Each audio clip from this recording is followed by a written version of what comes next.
कर्मों की का जो पैटर्न बनता है वो क्यों बनता है, कैसे बार बार सेम तरह के रिश्ते आपके जीवन में आते हैं। सबसे पहले तो ये पता होना चाहिए कि आपके जीवन में आने वाला लगभग हर रिश्ता और लगभग मोटे तौर पर आने वाली लगभग सभी घटनाएं जो है ये सब कर्मा के कंट्रोल में होती हैं, कर्मा के पुराने जो हमारे चले होते हैं। वरना एक पर्टिकुलर टाइप की घटना आपके जीवन में बार बार क्यों घटती है, आप ही के साथ ऐसा क्यों होता है? राइट, पीछे कोई ना कोई तो सुपर कंप्यूटर होगा परमात्मा का जो ये सारा खेल कर रहा होगा। क्यों आप ही के साथ ऐसा, एक सर्टन व्यक्ति के साथ एक सर्टन घटना घटती है, लाखों में से कोई और कोई एक आध विरला होता है, हम कहते हैं इसी के साथ क्यों। Right? होता है ना, कितनी अजीब अजीब सी चीजें होती है, कई बार दुखद भी और सुखद भी। इसी के साथ क्यों, मेरे ही साथ क्यों। और जब अपने साथ होती है तो सबसे ज्यादा पेनफुल लगता है, अपनों के साथ या अपने खुद के साथ होती है तो पेनफुल होता है ये। कुछ बीमारियां, कुछ एक्सीडेंट, कुछ घटनाएं इतनी यूनिक होती है, इतनी खास होती है कि आप इनकार नहीं कर सकते कि भाई कुछ तो होगा। सवाल तो पैदा होता ही है ना, वाई मी। वाई मी, अच्छी चीजों के लिए भी और बुरी चीजों के लिए भी वाई मी। तो ये वाई मी वाले का आंसर आज हम यहाँ पर देने का प्रयास करेंगे। कर्मों का जो पैटर्न होता है वो कैसा, एक खास तरह के व्यक्ति आपके जीवन में क्यों आते हैं, क्यों एक खास तरह के नैनक्श आपको पसंद आते हैं, ऐसे ही चेहरा, ऐसी ही आंखें, ऐसी ही नाक, ऐसा ही मुंह आपको पसंद आता है। फॉर एग्जाम्पल, जैसे हम एक सामान्य इंडिया में हम एक सामान्य चेहरे के साथ आते हैं। अब चाइनीज या जापानीज या इनको थोड़ा सा देख लो, इनका चेहरा डिफरेंट टाइप का है। अफ्रीकन है, उनका चेहरा डिफरेंट टाइप का है। ऐसे ही लोग क्यों आ रहे हैं, क्यों? क्या हमारा कुछ लेन देन है इनके साथ? क्या आपका चेहरा ऐसा ही क्यों है? और आपको एक खास तरह का चेहरा अच्छा लगता है और एक खास तरह का चेहरा बाई बर्थ बुरा लगता है, ऐसे ही बहुत लोग हैं। चेहरे भी, पैटर्न भी, एक खास टाइप है, खास चीज से बड़ी चिढ़ होती है लोगों को। खान पान की चीजों से चिढ़ होती है। कुछ चीजें ऐसी मतलब कि देखते ही मतलब दिल नहीं करता कि खा लेने, बिल्कुल भी नहीं, चिढ़ मचती है। और कुछ ऐसी चीजें हैं जो आपको बाई बर्थ पसंद होती हैं, मुझे तो खाना ही है ये। क्यों, ये नहीं पता। पैटर्न है। एक खास तरह की बीमारी बार बार लग रही है, क्यों लग रही है? तो मैं कुछ बातों को क्लियर करूंगा, क्यों कुछ चीजें रिपीटेडली आती हैं, पुराने जन्मों के रिश्ते कैसे आपको इस जीवन में ढूंढ लेते हैं और बार बार आपके जीवन में आते हैं। तो खाने पीने की वस्तु, कोई जगह से आपको बहुत ज्यादा लगाव होता है, किसी पर्टिकुलर जगह से आपको बहुत ज्यादा लगाव होता है, तो क्यों होता है? क्यों आपको वैसा ही मतलब ऐसा, यही जगह इतनी पसंद है, दिल से बार बार जाना पसंद है उस जगह से, शहर से। और किसी जगह से नफरत भी होती है, नाम सुन के डर जाते हो आप। कुछ लोग आपके जीवन में अनजाने में आते हैं और आपकी जिंदगी का हिस्सा बन जाते हैं। कभी उससे जान पहचान ही नहीं थी कुछ समय पहले तक, लेकिन फिर वो आए, वो आपकी जिंदगी का हिस्सा बन गए।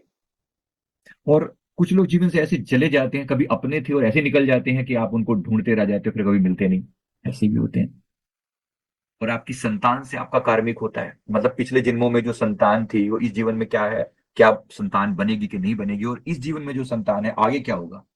या पति पत्नी के बीच में जो रिश्ता होता है, ये भी, इसके बारे में भी अनेक तरह से, क्या कार्मिक, किस टाइप का कार्मिक होता है, क्यों ऐसा होता है, क्या 7 जन्मों का जो खेल है वो होता है।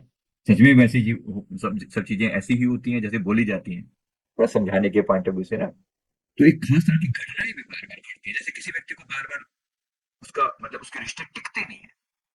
रिश्ते टिकते नहीं है, पहली बात, जो व्यक्ति मिलता है चीट करने वाला मिलता है ऐसा पैटर्न देखा है आपने आसपास में? हाँ जी। यूट्यूब वाले जो है खास तौर पे यस करके रिप्लाई करेंगे, और बाकी जो है चीट करने वाले लोग मिलते हैं, बार चीट करेंगे, बार बार चीट करेंगे, मतलब फिक्स है कि उनका पैटर्न कि वो उनके साथ चीटिंग होनी होनी है। तो मन किसी पर विश्वास ही नहीं कर पाता कि मतलब पता नहीं फिर कोई तमाशा खड़ा हो जाए, ये व्यक्ति आएगा, कितना टिकेगा कितना नहीं टिकेगा, भरोसा नहीं होता। किसी पर भी भरोसा नहीं होता। वो दिल, दिल ऐसा किसी ने मेरा तोड़ा टाइप का ना, वो बर्बादी की तरफ ऐसा मोड़ा, वो जो एक बार बस वो पागलपना चालू होता है, फिर ये नहीं पता लगता कि वो कब कब मतलब किस तरफ वो जा रही है चीजें, समझ नहीं आके देता। वो घटनाएं, वो बातें रिपीट क्यों होती हैं? बड़ा मतलब एक सोचने की बात है, बड़ा समझ की बात है। अभी ये ऐसा कुछ तो हो रहा होगा आप ही के साथ, क्यों? कोई घटना, कोई डेथ, इवन मृत्यु भी, कई कई इतनी अजीब मृत्यु होती है लोगों की। कोई व्यक्ति सोच में पड़ जाता है, यार इसी के साथ क्यों, या मेरे ही साथ क्यों, या मेरे ही इस रिश्तेदार के साथ ऐसा क्यों हुआ। मृत्यु का भी एक पैटर्न है अजीब सा। कुछ खेल ऐसे जो बिल्कुल समझ से पार होते हैं। तो कुछ बातों के मैं जवाब यहाँ पर दूंगा, आप अपने खुद के भी कुछ क्वेश्चन हो तो नीचे उसमें डाल सकते हैं, पूछ सकते हैं। जरूर पूछने का प्रयास, यूट्यूब वाले जरा वीडियो को लाइक भी कर दें भाई। एक तो लोगों को समझाने में बड़ा समय लग जाता है, जरा वीडियो को लाइक भी कर दें। सभी लाइक कर दें, इंस्टाग्राम वाले, यूट्यूब वाले वीडियो को लाइक कर दें अच्छे से। राइट। तो ये पैटर्न किस प्रकार से बनता है और क्यों बनता है, इसको हम थोड़ा विस्तार से समझते हैं। पहली बात तो एक बात को याद रखते हैं कि मतलब इसको अच्छे से याद रखते हैं, जो भी कुछ हो रहा है कार्मिक तो है। पहले मैं संतान वाला पार्ट कुछ कवर करता हूं आपको, कुछ पैटर्न समझाने के लिए। फिर पति पत्नी वाला, मतलब चीटिंग होना, एक्सीडेंट होना, खास तरह के व्यक्ति का जीवन में आना या जाना, या खास तरह से चीट करना, वो भी आपका एक पैटर्न है जो बार बार रिपीट होता है जीवन में। बात सामान्य तो नहीं है, आप इतने आसानी से तो नहीं कह सकते। संतान के बारे में मैं एक बात बताता हूँ, फिर कुछ और लोगों के बारे में बताता हूँ, मतलब कैसा होता है संतान जो होती है वो किस टाइप की कार्मिक होती है। तो खास तौर पे अब इसमें चार टाइप की जो संतानें होती है, मैं आपको कुछ बातें पहले बताता हूँ। पहले तो संतान जो है शत्रु है कि मित्र है ना, शत्रु पुत्र, मित्र पुत्र, पुत्री, इस टाइप के होते हैं। न्यूट्रल होते हैं, उनका कुछ पैटर्न होता है। दो तीन बातें समझेंगे तो आपको अच्छा लगेगा समझने में। मतलब मृत्यु जो के में जो जीवन में जो आज जो संतान हम है होती है, वो किस टाइप की होती है। कुछ लोगों की अपने संतान से बिल्कुल बनती नहीं है, बेटियां या बेटे बिल्कुल नफरत भरी निगाहों से देखते हैं। फिर लोग हमसे सवाल करते हैं कि भाई ऐसा क्यों, मेरे साथ ऐसा क्यों। माता पिता की बच्चों के साथ नहीं बनती, खून के रिश्ते जिन्हें आप छोड़ भी नहीं सकते, लेकिन जीवन नर्क हो जाता है उनके साथ, फिर आपको समझ में नहीं आता कि मेरे साथ क्यों। इसका जन्म डेफिनेटली कुछ ना कुछ इस बात का लेना देना हमारे पास्ट लाइफ से है। अब माने ना माने ये आपकी अपनी श्रद्धा है। तो चार तरह की रिश्ते संतान के साथ बताए गए हैं, ऐसे पति पत्नी के साथ रिश्ते बताए गए। मैं सारे एक्सप्लेन करने की कोशिश करता हूँ। सेवक पुत्र या पुत्री क्या होते हैं। सेवक पुत्र का मतलब ऐसे लोग होते हैं जिनकी संतान अपने माता पिता पर जान छिड़कती है, ऐसे लोग भी होते हैं। श्रवण कुमार की तरह सेवा करना अपने माता पिता की, ऐसे होते हैं, उनको सेवक पुत्र या पुत्री कहा जाता है। तो पिछले जन्मों के कुछ अच्छे कर्मों का फल है जिसके कारण ये संतान मिली है। असल में पिछले कर्म जन्मों में अगर आपने किसी की बहुत सेवा करी है, या किसी को बहुत कर्ज दे दिया लेकिन चुका नहीं पाया व्यक्ति आपका कर्ज, प्रकृति की तरफ से उस व्यक्ति को ड्यूटी दी जाती है कि इस अपना कर्ज चुकाने के लिए इनकी सेवा करो, डू समथिंग फॉर देम। किसी से आप बार बार बार बार दान लेते रहे, लेकिन चुकाने का समय आया तो आपके पास साधन नहीं थे। तो ऐसे केस में जब जब आपको वो बोझ चुकाया नहीं जाता आपसे, तो वो पुत्र या पुत्री बनकर उनकी सेवा करके जो ऋण चुकाने का कार्य करते हैं। आपने आसपास में जरूर ऐसे लोगों को देखा होगा जो माता पिता की खूब सेवा होती है, हम कहते हैं संस्कारी बच्चे। और कभी बहुत अच्छे घरों में आकर भी बिल्कुल ऐसे बच्चे पैदा हो जाते हैं जो इस टाइप के, जो बिल्कुल एंटी होते हैं, एंटी पेरेंट बच्चे बोलते हैं उनको। मतलब उनका भी समझ में नहीं आता। तो क्या होता है, एक तो हो गया सेवक पुत्र या सेवक पुत्री, सेवा करने वाले भावपूर्वक। अच्छा, ये बहू भी हो सकती है, मतलब वैसे पुत्र नहीं था लेकिन बहू के रूप में आकर इतनी सेवा करी है कि मतलब आपको लगता है कि, या फिर इवन जो है ना जमाई जिसे कहते हैं, उस रूप में भी देखा है। कभी कभी अनजाने लोग भी, वो आके भी अपने पड़ोस में आकर कुछ लोग ऐसे हैं जो आपकी खूब सेवा करते हैं। आपको नहीं समझ में आता इनसे का क्या रिश्ता है। डेफिनेटली आपने इनको कुछ ना कुछ कर्ज दिया था, कुछ ना कुछ आपने इनको ऊपर एहसान किया था, जो ये इस जीवन में आपके जीवन में आते हैं और आपकी सेवा करते हैं। धन्यवाद जरूर दीजिए परमात्मा का, जिन्होंने ऐसे लोगों को आपके जीवन में भेजा है जो आपके जीवन को सुखद बनाते हैं। पर एट द सेम टाइम उनसे अटैच मत हो जाइए, वरना ये पैटर्न चलता रहेगा। जो व्यक्ति आपके साथ एक अकार्मिक अकाउंट क्लियर करने के लिए आया, मान लीजिए आपने उसको किसी जीवन में 10 लाख का कर्जा दिया था, एक उदाहरण दे रहा हूं सिर्फ बात कहने के लिए, उस समय ऐसे रहा हो कि नहीं रहा हो वो डिपेंड करता है। तो 10 लाख का कर्जा किसी को आपने दिया था किसी जीवन में, लेकिन वो चुका नहीं पाया। इस जीवन में जब तक वो 10 लाख का हिसाब किताब आपका पेंडिंग है, तब तक वो आपकी सेवा करेगा ही करेगा, करेगी ही करेगी, किसी ना किसी रूप में। तो एक समय के बाद जैसे ही वो टाइम पीरियड पूरा होगा, this person will go away from your life, ये आपके जीवन से निकल जाएगा, निकल जाएगी। फिर हम कहते हैं ऐसा क्या गलती हो गई। चाहे वो कोई भी क्यों ना हो, ये पति पत्नी के रूप में भी हो सकते हैं।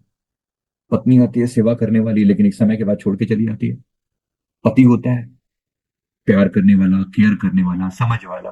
बच्चे हो सकते हैं, कोई व्यक्ति केयरिंग आसपास में किसी रूप में भी हो सकता है। अब ये रिश्ता कैसा होगा, ये भी बहुत सारी बातें कार्मिक पर डिपेंड करती हैं कि वो व्यक्ति आपके जीवन में किस रूप में आएगा।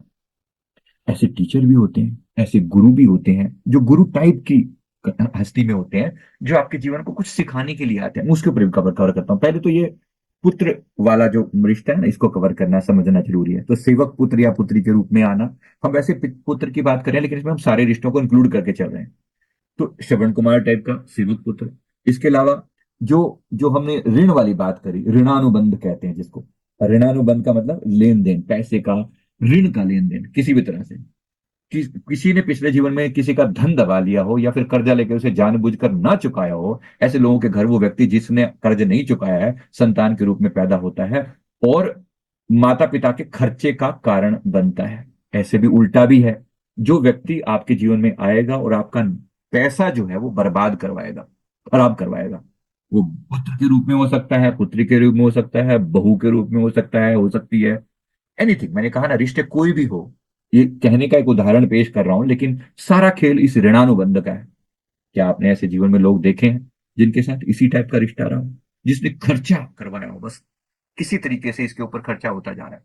बड़ा खतरनाक होता है, बड़ा खतरनाक होता है। एक स्टोरी छोटी सी बताता हूँ, ये वैसे तो घटी हुई घटना है लेकिन उसको स्टोरी के रूप में बता रहा हूँ तो शायद समझना आसान होगा। एक सेठ के यहाँ पर एक बेटा पैदा हुआ और बचपन से ही वो बेटा जो है बीमार, मतलब एक सेठ के यहाँ बेटा पैदा हुआ, बेटे के रूप में वो बीमार। तो ये स्टोरी इंपॉर्टेंट है, समझनी जरूरी है, ताकि आपके बहुत सारे प्रश्नों के उत्तर आपको इसमें मिल जाएंगे। तो वो जो वीडियो को लाइक कर दें थोड़ा सा, सभी से मेरा निवेदन है, जो ये यूट्यूब वाले हैं तो ये तो जरूर लाइक कर दें, और जो यहाँ भी बैठे हैं वो जरा यूट्यूब पे थोड़ा सा लाइक कर देंगे, इंस्टाग्राम पे लाइक कर देंगे तो ज्यादा अच्छा रहेगा। तो सेठ के यहाँ पर एक बेटा पैदा हुआ, उस बेटे को के ऊपर खूब पैसा खर्चा हुआ बचपन से ही, मतलब उसकी बीमारियां, वो बीमार ही रहा, इधर से उधर से उधर से उधर से उसकी गई। उसके बाद जो है एक सर्टेन टाइम आया कि उसकी जो है शादी कर दी गई। शादी मतलब वो बड़ा हो गया, शादी उससे पहले बहुत सारे खर्चे हुए, बहुत सारा बार बार बीमार होता रहा। फिर एक सर्टेन टाइम के बाद पढ़ाई लिखाई पे खर्चा हुआ, उसके बाद शादी कर दी गई। शादी के बाद जो है पत्नी जब घर में आई तो उसके कुछ ही दिनों के बाद वो बच्चा बीमार हो गया, और बीमार हो गया, पहले भी बीमारी था और बीमार हो गया। अब बीमार हो गया तो उसके बाद फिर उसके ऊपर बहुत खर्चा किया गया, तभी भी वो मतलब उसका ठीक होने का कोई नाम निशान नहीं था। और उसके बाद कुछ समय के बाद जो है वो लास्ट में किसी ने बिल्कुल ऐसे, जैसे होता है ना, निराश हो जाता है इंसान हर तरह से, तो किसी ने किसी मौलवी का बोला कि फलाने गांव में एक मौलवी है, वो 1 रुपया लेता है और ऐसे करके वो इलाज करते, सिर्फ नाम के लिए वो पैसा लेता है लेकिन इलाज करता है। तो उसको बुलाया गया। अब वो जैसे उसने आकर वो इलाज किया, झाड़ा फूक करी, इसने 1 रुपया उसको दिया उसके पिता ने, और उसके बाद वो चला गया। तो ये जो लड़का था, ये जो मतलब डेथ बेड की तरफ ऐसे लेटा हुआ था, एकदम से जोर जोर से हंसने लगा। तो जो सेठ था, जो का पिता था, उसने सवाल पूछा, भी क्या हो गया तेरे को, तू इतना इतना क्या हो गया, आर यू ओके, तुम्हारी तबीयत ठीक है क्या? उसने कहा कुछ याद आया, कुछ याद आया पिताजी, सेठ जी याद आया कुछ? मेरा तो कहता है मेरा हिसाब पूरा आपके साथ, अब आज ये 1 रुपया बचा हुआ था, बस ये हिसाब पूरा, मैं चलता हूँ। कहाँ चलता हूँ, कौन हो तुम? तो उसने याद दिलाया, याद दिलाया, ये मेरे संत जी हमारे हमें स्टोरी के रूप में सुनाया करते थे। मैंने फिर कार्मिक, तो अब तो दुनिया भर के कार्मिक देखे हैं लोगों के, लगभग 25,000 से ज्यादा लोगों का हमने पास्ट देखा। जब पीछे जा जाके देखते हैं ना, तो ऐसी ऐसी स्टोरीज निकल निकल के आती हैं। आपको भी कहीं ना कहीं जरूर अपने पास्ट में जाके कुछ ना कुछ, मतलब अगर आपको कोई समस्या है तो, नहीं है तो मैं किसी को रिकमेंड नहीं करता कि पास्ट देखो, बिल्कुल भी नहीं। लेकिन फिर भी एलपीआई करके एक चीज होती है, एलपीआई में होता है कि एक एक पास्ट नहीं देख रहा हूं, मैं ही नहीं देख रहा हूं, मैं अपनी जर्नी देखना चाहता हूं, मैं हूं कौन। उसको हम एलपीआई बोलते हैं, लाइफ पर्पस इंक्वायरी। मतलब उसमें हम जर्नी बताते हैं, 10 20 30 40 जन्म एक साथ पिछले, उनका कंक्लूजन क्या था, क्यों मैं ऐसा हूं जैसा मैं आज हूं, अच्छा क्या बुरा क्या, क्या किया मैंने पिछले, एक पैटर्न क्या रहा है मेरे लाइफ का। इस पैटर्न को समझने के लिए एलपीआई बनाया गया है। ये सर्विस है, ऑफिस के नंबर पे कॉल करके आप पूछ सकते हो, कभी इच्छा हो तो करना। नहीं तो ठीक है, कोई बात नहीं, बात को समझाने की मैं कोशिश कर रहा हूँ। मैं जो अभी एग्जाम्पल बता रहा हूँ, अब ठीक है, उस समय ये जो बात की जा रही है, हमारे संतों ने स्टोरी बताई थी, तो उसमें उसने कहा, उस इस लड़के, ये जो लड़का था, इसने कहा कि आप याद कीजिए, इसी जीवन की बात है ये, इसी जीवन की एक घटना है। आप बिल्कुल जब यंग एज में होते थे, आप यंग एज में होते थे, और मैं भी उस समय एक फौजी था, मेरा पिछला जन्म एक फौजी का था। मैं उस समय में बॉर्डर पर लड़ने के लिए जा रहा था, कहीं पे युद्ध का वो मौसम ऐसा था, कोई ऐसा युद्ध हुआ तो मैं युद्ध लड़ने के लिए जा रहा था। और मेरे पास जो भी जमा पूंजी थी, पहले कोई बैंक बैंक जैसा सिस्टम बहुत कम होता था, ऐसा नहीं होता था कुछ भी, तो लोग साहूकारों के पास, सेठों के पास अपना पैसा रख दिया करते थे, लेना देना उन्हीं से, वो एक तरीके के बैंक हुआ करते थे। तो उसने कहा कि मैंने अपना जीवन की सारी पूंजी, कुछ 10,000 स्वर्ण मुद्राएं या कुछ, उसने वो भी कहा कि वो सारी पूंजी मैंने आपके पास रखी, क्योंकि मैं बॉर्डर पर जा रहा था, अभी आऊंगा कि नहीं आऊंगा, तो मैं जा रहा था, और मैंने जब पैसा आपके पास जमा करा के रखा और आपने से प्रॉमिस लिया, साइन वाइन करवा के सारा जो भी जैसे किया कि भाई समय के बाद ये पैसा आपको जब आओगे तो पैसा तुम्हें लौटा दिया जाएगा, ऐसा करके। उसके बाद मैं जब लौट कर आया, मैं जब युद्ध खत्म हो गया, मैं कई सालों के बाद लौट कर आया और मैंने अपना पैसा मांगा तो आपकी नीयत बिगड़ गई। कौन सा पैसा, कैसा पैसा? याद आया कुछ? उसके पैरों के नीचे से जमीन निकल गई सारी बातें सुन के। अच्छा, ऐसा हुआ? बिल्कुल हुआ था, उसको याद तो था, इसे इसी जीवन की घटना थी ये, कि जब मैं यंग था तो ऐसी घटना हुई थी। तो इसने क्या किया, वो जो फौजी था, इस फौजी को इस फौजी को जब इसने थोड़ा हल्ला वल्ला मचाया कि भाई मेरा पैसा था और ये देखो तुम्हारे फलानी डेट थी, इस डेट पे ये था वो था, हिसाब किताब दिखाया और तुम्हें दिया था ऐसा करके, और तुम इनकार कर दिया तुमने बाद में, फिर उसने क्योंकि वो फौजी था तो कोर्ट वोट में भी डाल दिया उसने ऐसे करके। तो जब हल्ला वल्ला मचने लगा तो सेठ ने देखा कि सब मामला बिगड़ रहा है और मेरे अगेंस्ट जा रहा है, मुझे इतना पैसा भी देना पड़ेगा और मेरी बेइज्जती भी होगी। तो उसने उसी फौज के एक डॉक्टर के साथ कुछ साठ गांठ करके उसको कुछ पैसा खिला के उसको बोला कि इसको जहर का इंजेक्शन दे दे, और उसको जहर का इंजेक्शन दे दिया गया और मार दिया गया। मैं वही हूं, अब आपके घर में हिसाब किताब करने के लिए आया हूं, हिसाब किताब करने के लिए हूं। ये 1 रुपया बचा हुआ था जो बस अभी अभी आपने दिया है, अब ये अकाउंट क्लियर ना, आई लीव, अब मेरा हिसाब पूरा, मैं जा रहा हूं। सेठ की हालत तो खराब हो चुकी थी, सारी बातें याद आई, जो मेमोरीज रिकॉल होती हैं, जीवन भर एक एक पैसा जो स्पेंड करता जा रहा था इसके ऊपर, वो सारी बातें एकदम रिकॉल होते होते थे। कहां कहां पैसा खर्च करवाया इसने, आते ही बीमार, यहाँ बीमारी उस बीमारी में, उसको दिया इसको दिया उसको दिया, यहाँ दिया वहां दिया, पता नहीं कैसे कैसे खर्चा करवाया। और लास्ट में जब ये सारी बातें कब कब कवर होगी तो फिर उसने एक बात वो पूछी, कहते कि ये जा तो रहे हो लेकिन एक बात बताओ, ये डॉक्टर कौन है? ये जो तुम्हारी ये जो पत्नी है, ये जो पत्नी है, उसने पूछा कि जो पत्नी है ये सारी जिंदगी अब तुम्हारे बिना विधवा का दुख जिएगी, विधवा होकर दुख जिएगी। तो उसने कहा, उसके पुत्र ने कहा, ये वही डॉक्टर है जिसने जहर का इंजेक्शन मुझे दिया था, जिसके कारण मेरी मृत्यु हुई। बस ये पाप का भागीदार है, इसका एक कृत्य है, अब इसको सारा जीवन विधवा का जीवन जीने पर मजबूर करेगा, ये ऐसे ही तिल तिल करके जिएगी और मरेगी, और इसका विवाह भी नहीं होगा, ये ऐसे ही जिएगी इसी तरह से। ये वो डॉक्टर उस स्त्री बन के, ये सारे खेल है कार्मिक।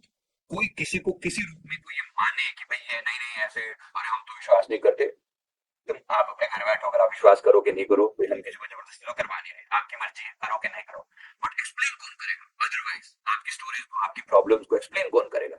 जीते रहो फिर उसी बोझ के अंदर जैसे जी रहे हो। तो बात को जरा समझना, गहरी है। एक एक रिश्ता ऐसे ही आपके जीवन में, अच्छा तो अच्छा और बुरा तो बुरा। मैंने कितने लोगों के, मैंने 25,000 से ज्यादा मैं बोल रहा हूँ पास्ट लाइफ देखे हैं, अलग अलग रूपों में देखते हैं, घूम घूम करके वही रिश्ते जिसको सोल फैमिली बोलते हैं, सोल फैमिली बार बार आती है और ये ढूंढती है अपने रिश्तेदारों को। ये रिश्ते जो है बार बार अपने अपने लोगों को सर्च करते हैं, ढूंढ ढूंढ के उन लोगों के साथ कनेक्ट होते हैं।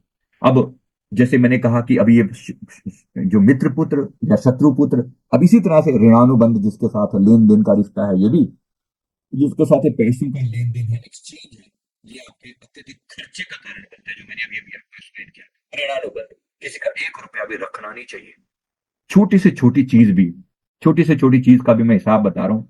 आजकल जैसे ये चोरी का, मैंने उस दिन गुरु अपने सदगुरुदेव भगवान जी से पूछा, जैसे किसी का डेटा वेटा लोग चुरा लेते हैं, और क्या फर्क पड़ता है, किसी का और के विचार सुन के अपना विचार बना के ठप्पा लगा के लोगों को, मेरा ज्ञान है, गुरुतु तेरा ज्ञान है, पता नहीं कहाँ कहाँ से सीख सीख के अपना ठप्पा लगा के लोगों को बेच रहे हैं।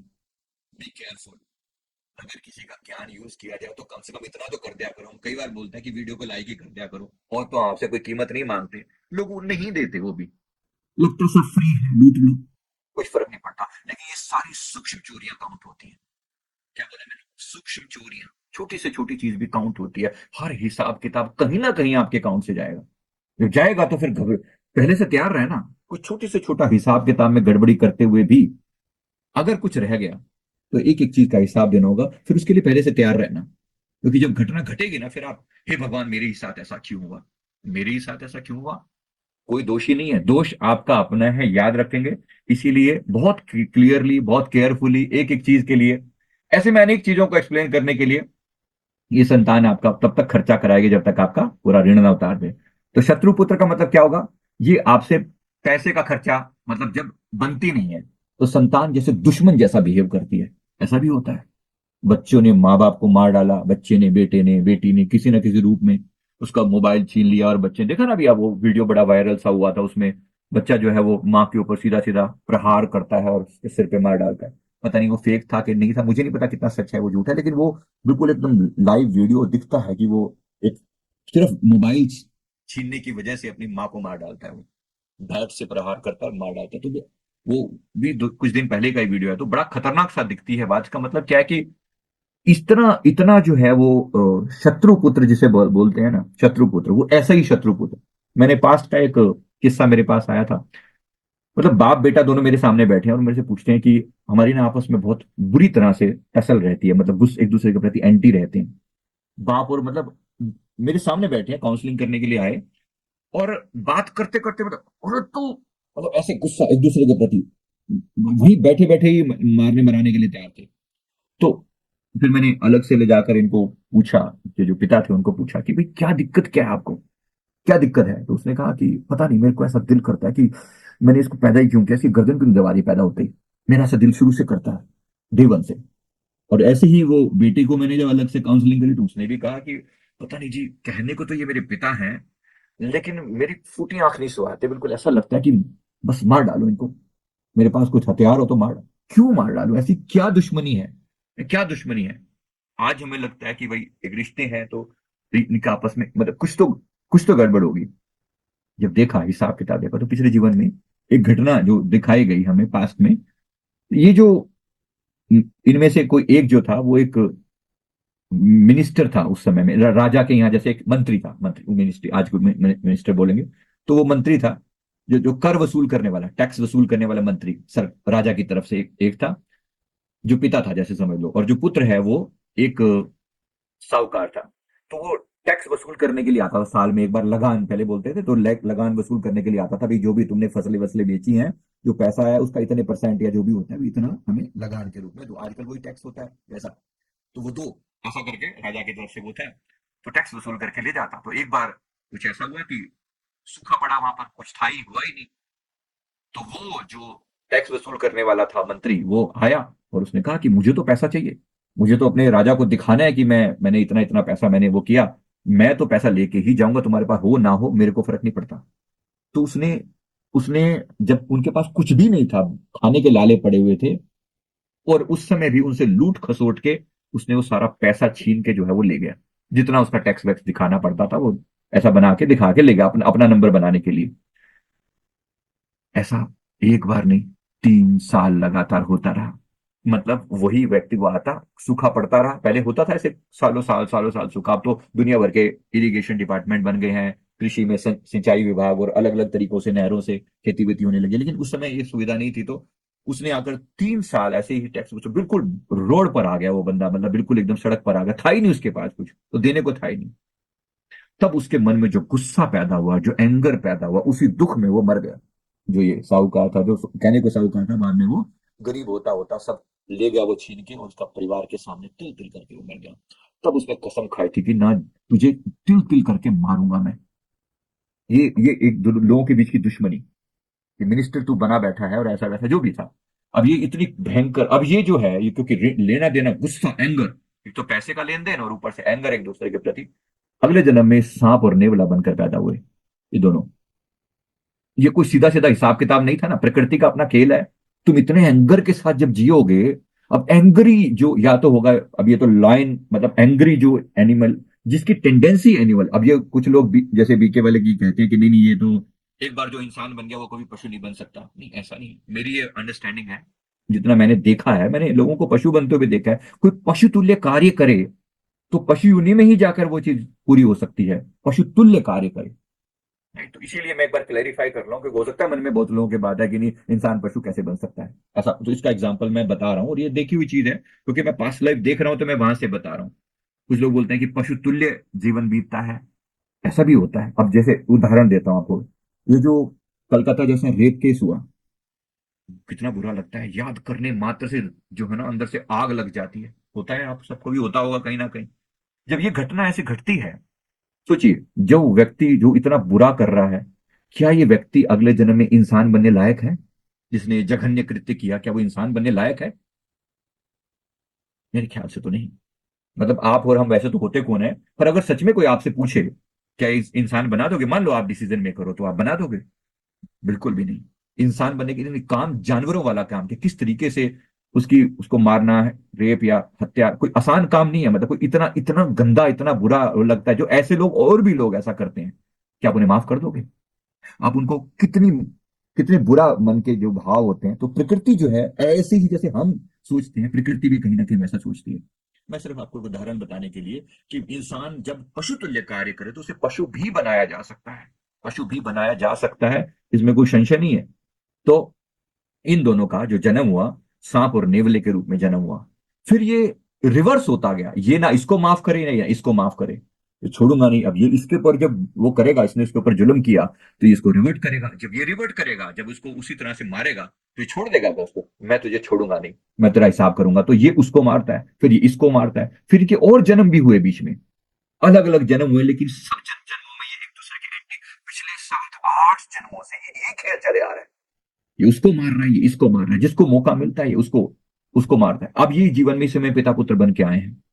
पीछे कुछ शुभ कर्म भी कहीं ना कहीं इन्होंने किए होंगे छोटे मोटे, जो इस जीवन में इनको कोई गुरु भी इनके बचपन से कोई मिले हुए थे, तो उन गुरु ने कुछ दिशा दी, तो कुछ थोड़ा बहुत इनके अंदर चेंज था, यानी पिछले जन्मों के कंपैरेटिवली कुछ चेंज था। अब मेरे पास आए, अब मैंने मेरे पास आएंगे तो मैं इनको क्या सलाह दूंगा? जाहिर सी बात है, मैं इनको पहली चीज ये बोलूंगा कि भाई जो मर्जी हो, तुम इस साइकिल को तोड़ो। ये जो कर्मों का जो पैटर्न है, ये जो एक दूसरे के प्रति जो तुम मारा मारी वाला जो खेल खेल रहे हो, इस पैटर्न को नहीं तोड़ोगे तो बार बार ये खेल पता नहीं कितने जन्मों तक चलेगा। क्योंकि सारा बॉलीवुड हमें सिर्फ बदला सिखाता है ना? सिखाने वाले आजकल तो टीचर बॉलीवुड ही वाला बने बैठे हैं। और क्या, मूवी से लोग सीखते हैं, यूट्यूब से, मूवी से। और कौन सीख रहा है? कौन किताबें पढ़ रहा है आजकल? कितने लोग पढ़ते हैं? कितनी उत्तम से उत्तम किताबें उपलब्ध हैं, लेकिन लोग वो पढ़ने के बजाय मूवीज में, अब तो इन्हीं से ही लर्निंग ले रहे हैं लोग। यूट्यूब को लर्निंग का मीडियम बना रखा है। कौन कितना सच बोल रहा है, कितना झूठ बोल रहा है, कितना ऑथेंटिक है, कितना नहीं है, आप नहीं जानते। तो इसी ये खेल जो है ना, जब हम ऐसे लर्निंग ले रहे हैं, तो मैं कहने का अर्थ ये है, अब ऑथेंटिक लर्निंग नहीं है आपके पास, जो भी लर्निंग है, तो अब ऐसे लोग जब सिखाएंगे तो बदला ही सिखाएंगे ना। इनकी खुद की जो इंटेलेक्चुअल लेवल है, इनकी बुद्धि का जो स्तर है, इतना छोटा है। ये बस एक ही चीज जानते हैं, बदले के ऊपर पता नहीं। मैंने उस दिन बस ऐसे सर्च कर रहा था कि बदले के ऊपर कितनी मूवीज बनी होंगी। मोर देन 8,000 मूवीज बदले के ऊपर बेस्ड हैं। 8,000, ये मैंने मिनिमम से मिनिमम बता रहा हूं, वरना जिनके नाम उससे रिलेटेड है, वरना पता नहीं किस किस नाम में, मतलब अदले का बदला, इसका बदला, ऐसा बदला, वैसा बदला, उसने ऐसा किया तो उसने वैसा कर दिया, उसने ये किया तो उसने वो कर दिया, ऐसा वैसा। ये कभी खत्म ना होने वाला प्रोसेस है। कोई कोई थोड़ा सा भी अवेकंड हो, तो समझदार हो, तो माफी मांगना सिखाए कि मेरे बाप माफी मांग ले, निकल ले यहां से, निकल ले यहां से। नहीं तो फॉर एवर चलता रहेगा ये, फॉर एवर। कोई कोई अंत ही नहीं है इसका, कोई अंत ही नहीं है। माफी देते रहो, माफी माफी देनी नहीं है तो गुस्सा, तुम एक बार तुम इसके ऊपर करो, दूसरा बार तो वो तुम पे करेगा, फिर तुम करोगे, फिर वो करेगा। जो जिस पोजीशन में, जब जब जो हायर पोजीशन में होगा, वो लोअर को हमेशा सप्रेश करेगा, दबाएगा, दुखी करेगा, परेशान करेगा, मारेगा, और फिर समय आने पर वो उससे बदला लेगा। ये प्रोसेस अंतहीन चलता रहता है। मेरी बात समझ में आ रही है कितना खतरनाक है ये गेम जो है ना? तो थोड़ा सा ध्यान से, तो इसलिए इसलिए मतलब, लेकिन ये आपको कहीं ना कहीं इसके ऊपर जो है, we have to think about कि कैसे भी करके हमें कर्मों के प्रति अवेयरनेस लेकर आनी है, जागना है। इसी को अवेकनिंग बोलते हैं। एक एक व्यक्ति को पता ही नहीं है कर्मों के प्रति। अब जैसे जो पैदा, मान लीजिए एक बंदा अफ्रीका में पैदा हुआ है, उसको बस थोड़े बहुत अपने किसी हबशी जनजातियों में पैदा हुए हैं ऐसी उसमें, तो आपको क्या लगता है उसकी इंटेलेक्चुअल लेवल हमारे जैसा होगा क्या? नहीं। उसका एक ही काम है, किसी तरीके से सरवाइव करना है। अभी मैंने उस दिन बताया, आपने, हमारा किसी प्रोजेक्ट चलता है अफ्रीका में, तो वहां पर पीने के पानी के लिए लोग एक दूसरे को मर्डर करने के लिए तैयार हैं। जस्ट फॉर ड्रिंकिंग वाटर लोग एक दूसरे को मार डालने के लिए तैयार हैं। एक ड्रिंकिंग वाटर के लिए मार डालने के लिए तैयार हैं। तो आप सोच के देखिए, मतलब जब इतनी उनकी लेवल लो है, फिर खान पान के लिए वो क्या नहीं कर सकते? इतना जो लेवल लो है, तो समझाने का अर्थ यह है, अवेकनिंग का एक लेवल है, जितना हो सके अवेकनिंग की तरफ जाने का प्रयास करें। आप खुद भी अवेकन हो और दूसरों को भी अवेकनिंग करने का प्रयास करें। राइट। इसके अलावा इसके अलावा एक जो मैंने उदाहरण दे रहा था, मैं अभी बच्चों के को जो उदाहरण दे रहा था, उसमें एक जो बच्चे होते हैं उदासीन पुत्र या उदासीन पुत्री। उदासीन कौन होते हैं? न्यूट्रल। ना तो प्रेम करती है ना उनके खिलाफ कुछ बोलते हैं, ये अपने आप में खोए रहते हैं। ये अपने आप में खोए रहते हैं, इनका कोई लेना देना नहीं है। वो आपके घर में पैदा तो हो गए, लेकिन they are connected to some other world. ये कौन होते हैं? इनका मैं थोड़ा सा ऐसा उदाहरण बताता हूँ, जिनका माता पिता से कोई खास लगाव नहीं होता, ना के बराबर। कुछ योगी, मतलब जो एक्चुअली घर छोड़कर भाग गए, योग साधना में लग गए, लेकिन कुछ उनका काम अधूरा रह गया।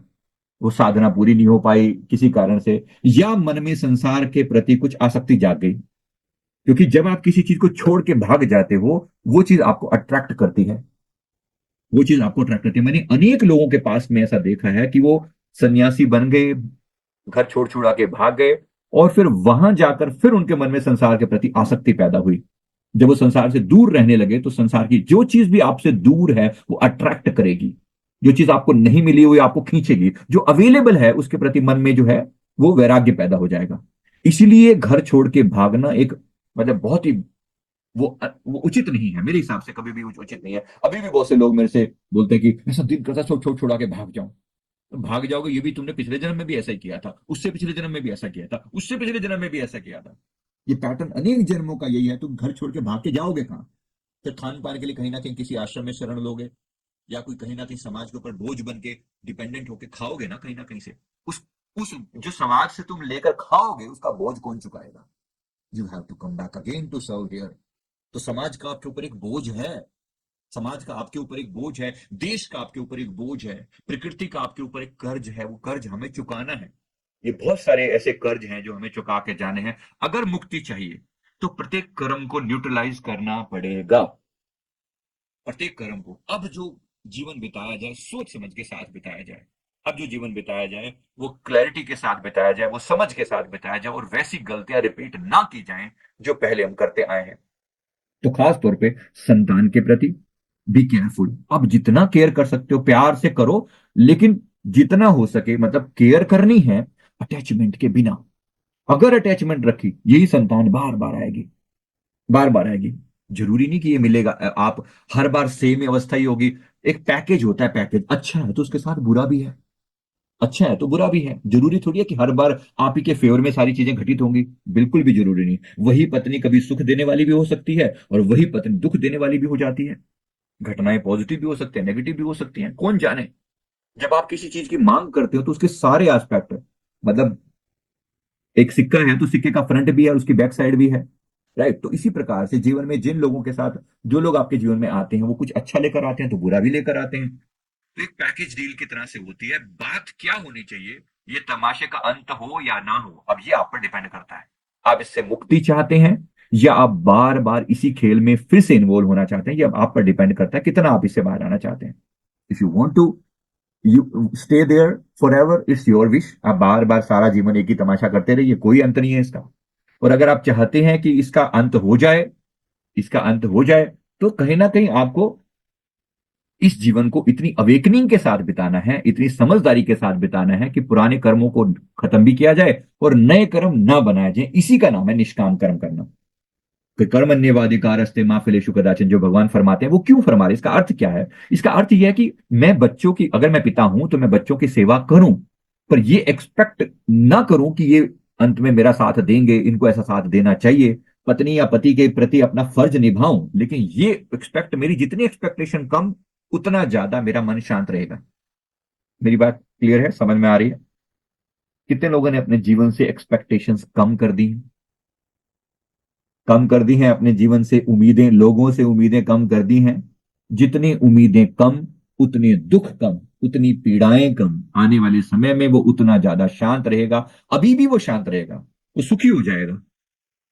राइट? और गुरु की शरण में जाना, बार बार फिर कह रहा हूं, आने वाला समय बहुत खराब दिख रहा है। उस खराब समय में एक गुरु तत्व है जो संभाल लेते हैं। धन्य है गुरु के चरणों में आकर हम बार बार सुधर जाते हैं। कोई तो चाहिए जो हमें कहने वाला हो, कोई तो चाहिए जो हमें झगड़े निपटाने वाला हो, कोई तो चाहिए जो हमें हमें सही राह पर ले जाने वाला हो। ऐसे लोग भी होते हैं आपके जीवन में, कुछ ऐसे लोग भी आते हैं। दो चार बातें मैं और भी बता दूं जरा इससे जुड़ी हुई, ताकि आपको और अच्छा लगे कि कार्मिक कुछ ऐसे सिम्टम है जो आपके जीवन में कॉस्मिक कार्मिक होते हैं, जो ऐसे लोग भी आते हैं आपके जीवन में।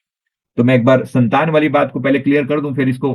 तो ये जो मैंने अभी उदाहरण दिया आपको संतान वाला, तो संतान में मैंने आपको मतलब सब तरह के तीन तीन तरह के टाइप, चार टाइप के बताए उसमें, ऋणानुबंध वाले, लेने वाले पुत्र या पुत्री, देने वाले पुत्र या पुत्री, और न्यूट्रल वाले।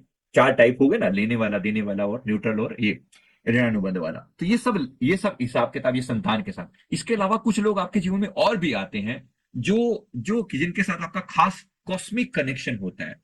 इसमें अलग अलग टाइप के लोग होते हैं।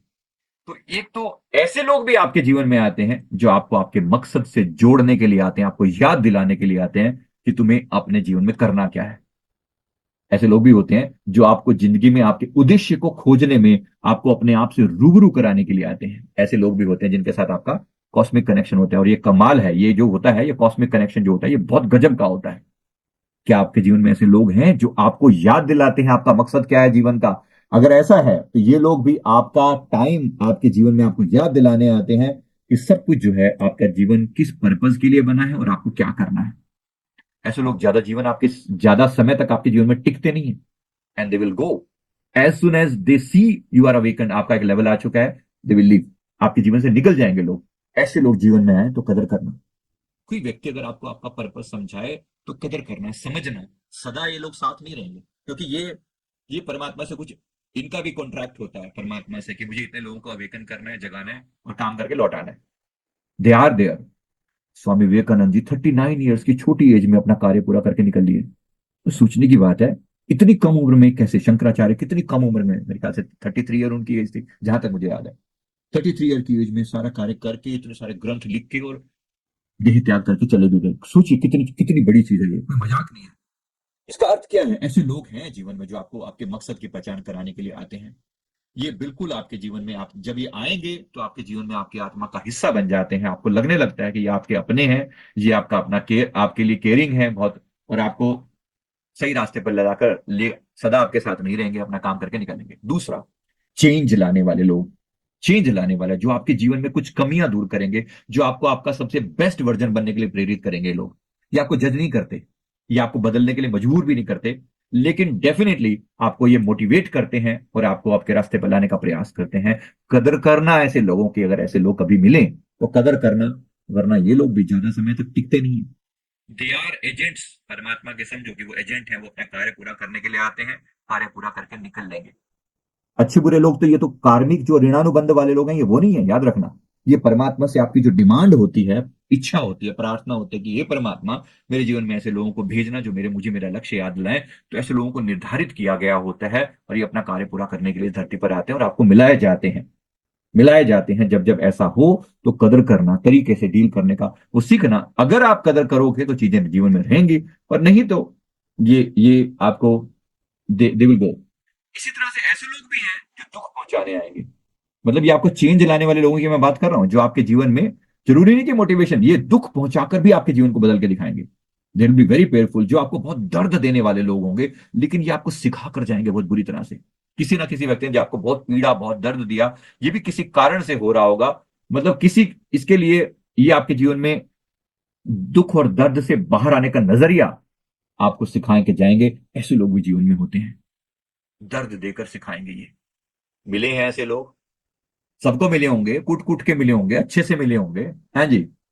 मिले हैं ऐसे लोग जिन्होंने आपको दर्द दे देकर सिखाया है, बार बार बार बार बार बार, वो पेनफुल जर्नी के द्वारा सिखाते हैं। पर याद रखना, पर्पस लर्निंग ही होना चाहिए, नई दुश्मनी मत पाल पाल लेना। मेरी बात क्लियर है? पर्पस लर्निंग ही होना चाहिए, नई दुश्मनी मत पाल लेना। मतलब अगर ये कि नहीं नहीं, इसने मेरे साथ ऐसा किया, मैं उसके साथ वैसा करूंगा या करूंगी, फिर आप फंस गए। फिर आगे से फिर ये तमाशा न जाने कब तक चलेगा। जो मैंने आपको पहले बताया, ये उसी प्रकार से ये आगे की कहानी ऐसी चलती चली जाएगी। Be careful, be careful. जब जब आपने ऐसी कोई हरकत, ऐसे लोग आपके जीवन में आए, तो इनके साथ न्यूट्रल रहने का प्रयास करें। आसान नहीं है, आसान नहीं है। ये नहीं कह रहा हूं कि इजी वे है कि आप उनके साथ बिल्कुल एकदम उनके आगे झुक जाएं। इसका मतलब ये नहीं है कोई आपको दर्द दिए जा रहा है तो आप सहे जाओ, मैं ये बिल्कुल नहीं कह रहा हूं। दर्द दे रहा है, आप उसको तरीके से समझा सकते हैं। उसको उसको अगर कभी अपनी बात को कहना जरूर चाहिए कि भाई ये गलत है, गलत का विरोध अवश्य करना चाहिए। पर यह जानना भी चाहिए कि व्यक्ति दर्द तब तक देगा जब तक उसका आपके साथ अकाउंट पेंडिंग है, या तो अकाउंट होगा आपके साथ, या फिर वो आपको सिखाने के लिए आया है खास तरह से। क्योंकि कुछ ऐसा दर्द भी होते हैं, कुछ ऐसी तकलीफें भी होती है, जो मैंने कार्मिक चेक की है, कुछ ऐसी चीजें भी हैं जो आपने किसी के प्रति बुरा किया था, लेकिन वो चीजें अब आपके जीवन में डायरेक्टली नहीं दी जा सकती। उदाहरण के लिए, मैंने किसी व्यक्ति का पास देखा जो इस जीवन में बहुत सफरिंग, बहुत शारीरिक पीड़ाओं से गुजर रहा था, बहुत शारीरिक और मानसिक पीड़ाओं से वो गुजर रहा था। तो पता लगा कि उसका वो पिछले जीवन में एक शिकारी था, एक शिकारी था।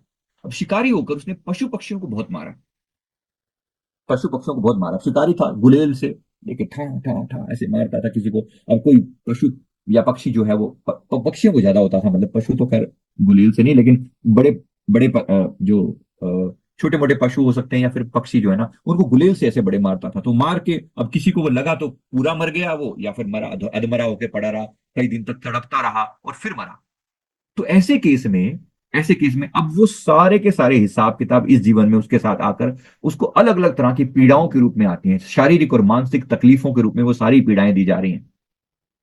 अब ये किसी को दोष ही नहीं है, वैसे तो पशु पक्षियों के साथ उनका कार्मिक है, लेकिन वो कार्मिक एक व्यक्ति के द्वारा उसे दिया जा रहा है, उस व्यक्ति के द्वारा दिया जा रहा है उसको सिखाने के लिए, लर्निंग देने के लिए, ताकि उसकी लर्निंग सही ढंग से क्लियर हो जाए। क्योंकि पशु पक्षी उसको सिखाने तो नहीं आएंगे, सिर्फ दर्द देंगे। ऐसा ऐसा हो सकता है। तो ये जो मैंने देखा, आपको अलग अलग पैटर्न बता रहा हूं कि किस तरीके से ये दर्द दिए जाते हैं, किस तरीके से ये तकलीफें दी जाती हैं। बी केयरफुल, बी केयरफुल, कुछ भी यहाँ पे सामान्य नहीं है, कुछ भी यहाँ पर सामान्य नहीं है। एक स्त्री का पीछे एक लेडी का पास देखा हमने, उसने उसने बताया कि मेरे शरीर में ना, मेरी स्किन जो है वो पूरी ऐसे, स्किन के ऊपर एक बीमारी से ऐसे लगता है, स्किन जो है ना वो धब्बे धब्बे से हैं पूरी स्किन के ऊपर। वो वर्टिगो की प्रॉब्लम, शायद उसको क्या बोलते हैं, ऐसा कुछ। तो स्किन पर धब्बे भी हैं और स्किन ऐसे दर्द करती है बाहर, पूरे कोई ना कोई बीमारी, कोई ना कोई जो चकते से पड़े रहते हैं शरीर के ऊपर, ऐसा। तो इसका पास जब हमने देखा, मतलब इसका जब कार्मिक चेक करते हैं ना, पूरी कहानी सामने आती है कि भाई आज आपको दिख तो रहा है कि व्यक्ति दर्द में है, तकलीफ में है, लेकिन कुछ तो गड़बड़ करी होगी। तो ये पिछले जीवन में ये स्त्री जो बहुत सुंदर थी, और अपनी सुंदरता के कारण किसी को अपने सामने स्टैंड नहीं करने देती थी। मतलब ये फेमस थी, एक अच्छे लेवल पर थी, अपनी सुंदरता की वजह से कोई मेरे सामने, मेरे अलावा किसी और की चर्चा ही ना हो। कोई व्यक्ति, कोई और स्त्री, कोई और व्यक्ति जो उससे थोड़ा सुंदर या उससे थोड़ा बेटर होने का प्रयास करता है, या उसके सामने स्टैंड करने होने का प्रयास करता है, या उसको कुछ कह देता, जो व्यक्ति उसके सम्मान के खिलाफ जाता उसको मिटा देती थी, मिटा देती थी, उसको नीचा दिखा देती थी, उसको मजाक उड़वा देती थी, उसका पब्लिक इंसल्ट करवा देती थी, उसका धन छीन लेती थी, उसके खिलाफ प्लॉट करती थी, षड्यंत्र करती थी, जो जीवन में कर सकती थी इसने वो सारे नौटंकी करी है। याद रखना कि मैं किसी अनजान लोगों की बात नहीं कर रहा हूं। अपने ऊपर लेकर चलना सारे उदाहरण। जब आपको लगता है कि लोग मेरे खिलाफ षड्यंत्र क्यों रच रहे हैं, आपने भी ऐसे ही षड्यंत्र रचे होंगे, आपने भी ऐसे ही षड्यंत्र रचे होंगे। सभी लोग मेरे प्रति मेरी दुश्मनी का व्यवहार क्यों करते हैं, न जाने आपने किस किस के प्रति दुश्मनी पाली होगी। Who knows, who knows. आज आप कह रहे हो जो चीजें जब वो अपने रिजल्ट देने पे आते हैं हमें बुरा लगता है, लेकिन जब हिसाब किताब, जब कुदरत हिसाब कर रही होती है, तो जरा मैं सिर्फ याद दिलाने के लिए बोल रहा हूं कि कितना कितना राइट। देखो, कहने वाले बड़े बैठे हैं, मैं नहीं छोड़ूंगा। जिन्होंने मुझे दर्द दिया है मैं उनसे बदला लेकर रहूंगा, चाहे मुझे पृथ्वी पर बार बार जन्म क्यों ना लेना पड़े। यूट्यूब पे किसी के कमेंट आ रहे हैं, जरा मैं बता रहा हूं। देयर आर पीपल जो आज भी उसी आग में बैठे हुए हैं कि मैं बदला लेकर रहूंगा, या खून का बदला, खून ऐसे है ना। तो देखा आपने, और इस सारा बॉलीवुड आपको यही प्रेरणा देगा, यही मोटिवेट करेगा, बस उसने तुम्हारे साथ ऐसा किया, तुम भी चुन चुन के बदला लेना। अरे गधे, कुछ तो समझ ले। आज तू बदला लेगा, वो छोड़ देगा, वो तेरा चाचा लगता है, वो तेरा चाचा लगता है, वो छोड़ देगा। आज तू उसके साथ बदला लेगा, कल वो तेरे से बदला लेगा, परसों फिर तू उसके साथ बदला लेगा, चौथे फिर वो तेरे से बदला लेगा। न जाने कितने जन्म ऐसे ही बीत जाएंगे। पुनरपि जननम पुनरपि मरणम पुनरपि जननी जठरे शयनम, शंकराचार्य जी कहते हैं। कब तक ऐसे ही नटंकी करता रहेगा कि एक माफी समझ ले, एक माफी, अपने हार्ट को थोड़ा बड़ा करना, अपने हृदय चक्र को खोल और माफ कर दे अभी के लिए, थोड़ी सी टेंडेंसी निकाल ले ऐसी, नहीं तो कोई अंत ही नहीं है। एक चंडीगढ़ की एनजीओ है जिसके साथ हम लोग एसोसिएटेड हैं, मैं वहां पर एज ए काउंसलर कई बार काउंसलिंग करता हूँ, और वो रेप विक्टिम घर की गर्ल्स की रिहैबिलिटेशन पर काम करते हैं। मैं जब उन लड़कियों से बात कर, आप सोच सकते हो कितनी अवस्था खराब होती होगी, कितना दर्द उन्होंने सहा होगा, रेप विक्टिम जो लड़कियां हैं। मैं सिर्फ आपको याद दिला रहा हूँ, जो लोग बदले बदले की बात करते हैं ना, सिर्फ याद दिला रहा हूँ, सिर्फ याद दिला रहा हूँ। ये कोई आसान कार्य नहीं है, इसको समझ पाना, इस ज्ञान को पचा पाना भी किसी अरे गरे के मन में तो ठहरेगा ही नहीं है। शेरनी का दूध सोने के बर्तन में ठहरता है, बाकी बर्तन में डालो बर्तन फट जाता है, या दूध फट जाता है, कुछ ऐसा। सिर्फ बात को समझाने के लिए, वहां पर मैं जब बात करता हूँ लड़कियों के साथ, ऐसी एंगर से भरी होती हैं वो, ऐसी एंगर से छोड़ूंगी नहीं इसको, इसको मैं मेरे सामने आ जाए तो। मैं जानता हूँ एंगर तुम्हारा उचित है, आज के लिए तुम्हारा उचित है। उनको अपनी बेटियों की तरह, अपनी बच्चियों की तरह, अपनी बहनों की तरह प्यार से समझा समझा के, कई दिन काउंसलिंग चलती है एक व्यक्ति के साथ, तब समझा समझा के, बच्चे कोई बात नहीं है, अभी के लिए कुछ तो उसको माफ करके आगे बढ़ पाएगी ना अपने जीवन में। नहीं मैं बदला लूंगी, मैं ऐसा, रेवेंज से भरी होती है ये। क्योंकि सारा सिस्टम हमारा ऐसा है, रेवेंज के प्रति सिखा रहा है, बार बार मोटिवेट कर रहा है, बदला लो, अदले का बदला, अदले का बदला, ऐसा खून का बदला खून, और आग के बदले आग, और फलाना ढिमका, यही सिखाया जा रहा है बार बार बार बार। अच्छा कर लोगे तो क्या कर लोगे। तो उसने इस बार रेप किया, फिर अब लगता बुरा है, क्षमा चाहता हूँ शब्द इस्तेमाल करने पड़ रहे हैं, उसने रेप किया, बिल्कुल बहुत बुरा है। जितना निंदा कर सको उतना बुरा है ये, जितना निंदनीय है। और उसको कठोर से कठोर सजा भी मिलनी चाहिए, पर तुम काहे को इस चक्कर में पड़ रहे हो। अगर तुमने रिवेंज वाले मोड में पर्सनल लेवल पर रिवेंज दिया, प्रकृति देगी ना सजा। कुछ तो परमात्मा पे भी भरोसा है कि नहीं है। प्रकृति देगी सजा, और खूब देगी, जम जम के देगी। ऐसे लोगों को ही कुत्ते का, गधे का, क्रौंच का जन्म दिया जाता है कि तुम सड़ो, तुम सड़ो। और ऐसे लोगों को कुत्ते के रूप में जन्म लेने के बाद भी इनको जघन्य बीमारी हो जाती है, इनके जेनिटल्स पर बीमारियां हो जाती है, क्षमा चाहता हूं बोलना पड़ता है, ये वो बीमारियां इनको हो जाती है। जब आप ऐसी सजाएं देखते हो ना, तो ऐसे नहीं हो जाता कुछ भी, ऐसे नहीं, कुछ भी कारण, बिना कारण के कुछ नहीं होता यहाँ पर। तो प्रकृति अपनी सजा दे रही है ना, तुम काहे को इस साइकिल में खुद इंटरफेयर कर रहे हो। प्रकृति का सजा देने का अपना एक विधान है, इसी को ही कर्म का सिद्धांत कहते हैं। इसकी पूरी किताब लिखी है, कभी पढ़ लेना। इसमें कितने ही किस्से मैंने ऐसे, जो मैं सुना रहा हूं बता रहा हूं ना, इसमें पूरी विस्तार से यूट्यूब पर, ये अमेजोन पर अवेलेबल है, यूट्यूब पर तो मैंने बहुत सारी स्टोरीज में से डाली हैं। और एक और इसी टाइप का भी चल रहा है, बहुत डिटेल में, पूरे 280-90 पेज हैं इसके अंदर, बहुत विस्तार से डिटेल में लिखी है, इतनी सारी स्टोरी, कम से कम 60-70-80 स्टोरी लिखी है अलग अलग, कि कौन कौन से एक्सपीरियंस हुए हैं। पता तो लगना चाहिए ना, ऑथेंटिकली मैं बोल रहा हूँ कि जो मैं कह रहा हूँ सारी पास्ट लाइफ की दुनिया भर की जो रिसर्च है उसके बेस पे कह रहा हूँ। तो ये, जब जब आप किसी के प्रति रेवेंज वाला ख्याल लेकर आते हो, मैं बेटियों को समझाता हूँ जो उसमें वो होती हैं, कि भाई तुम अपने इस जीवन को भी खराब करोगी, तुम बदला लेने के चक्कर में, मैं जाऊंगी, मैं ऐसा कर दूंगा, मैं, तुम कर तो दोगे, लेकिन तुम्हारा ये जीवन भी खराब होगा। और फिर बदला कैसे लोगी, चलो मार दो उसको, मार डालोगी, मान लो तुम उसे मार भी डालोगी, मार डालोगी, खून कर दोगी, जीवन बर्बाद कर दोगी, ऐसा कर दोगी, वैसा कर दोगी, जैसा कि मूवीज में बहुत कुछ दिखाया जाता है। राइट, होता है ना ऐसा, उसके लिए कि दिया, वो कर दिया, वो कर दिया, अच्छा कर दिया तो क्या, वो सामने वाला चुप होकर बैठ जाएगा क्या। सामने वाला चुपचाप बैठ जाएगा, झेल जाएगा सब कुछ। अच्छा उसने सेम कंसेप्ट, उसने भी कसम खा ली, मैं खून का बदला खून, मैं भी नहीं छोड़ूंगा उसको, तो फिर ये तमाशा क्या होगा। अगली बार फिर वो तुम्हारे ऊपर अटैक करेगा, कौन जाने उसमें से कौन बचेगा और कौन रहेगा, हम नहीं जानते। लेकिन ये खेल कब तक चलेगा, कोई अंत है इसका।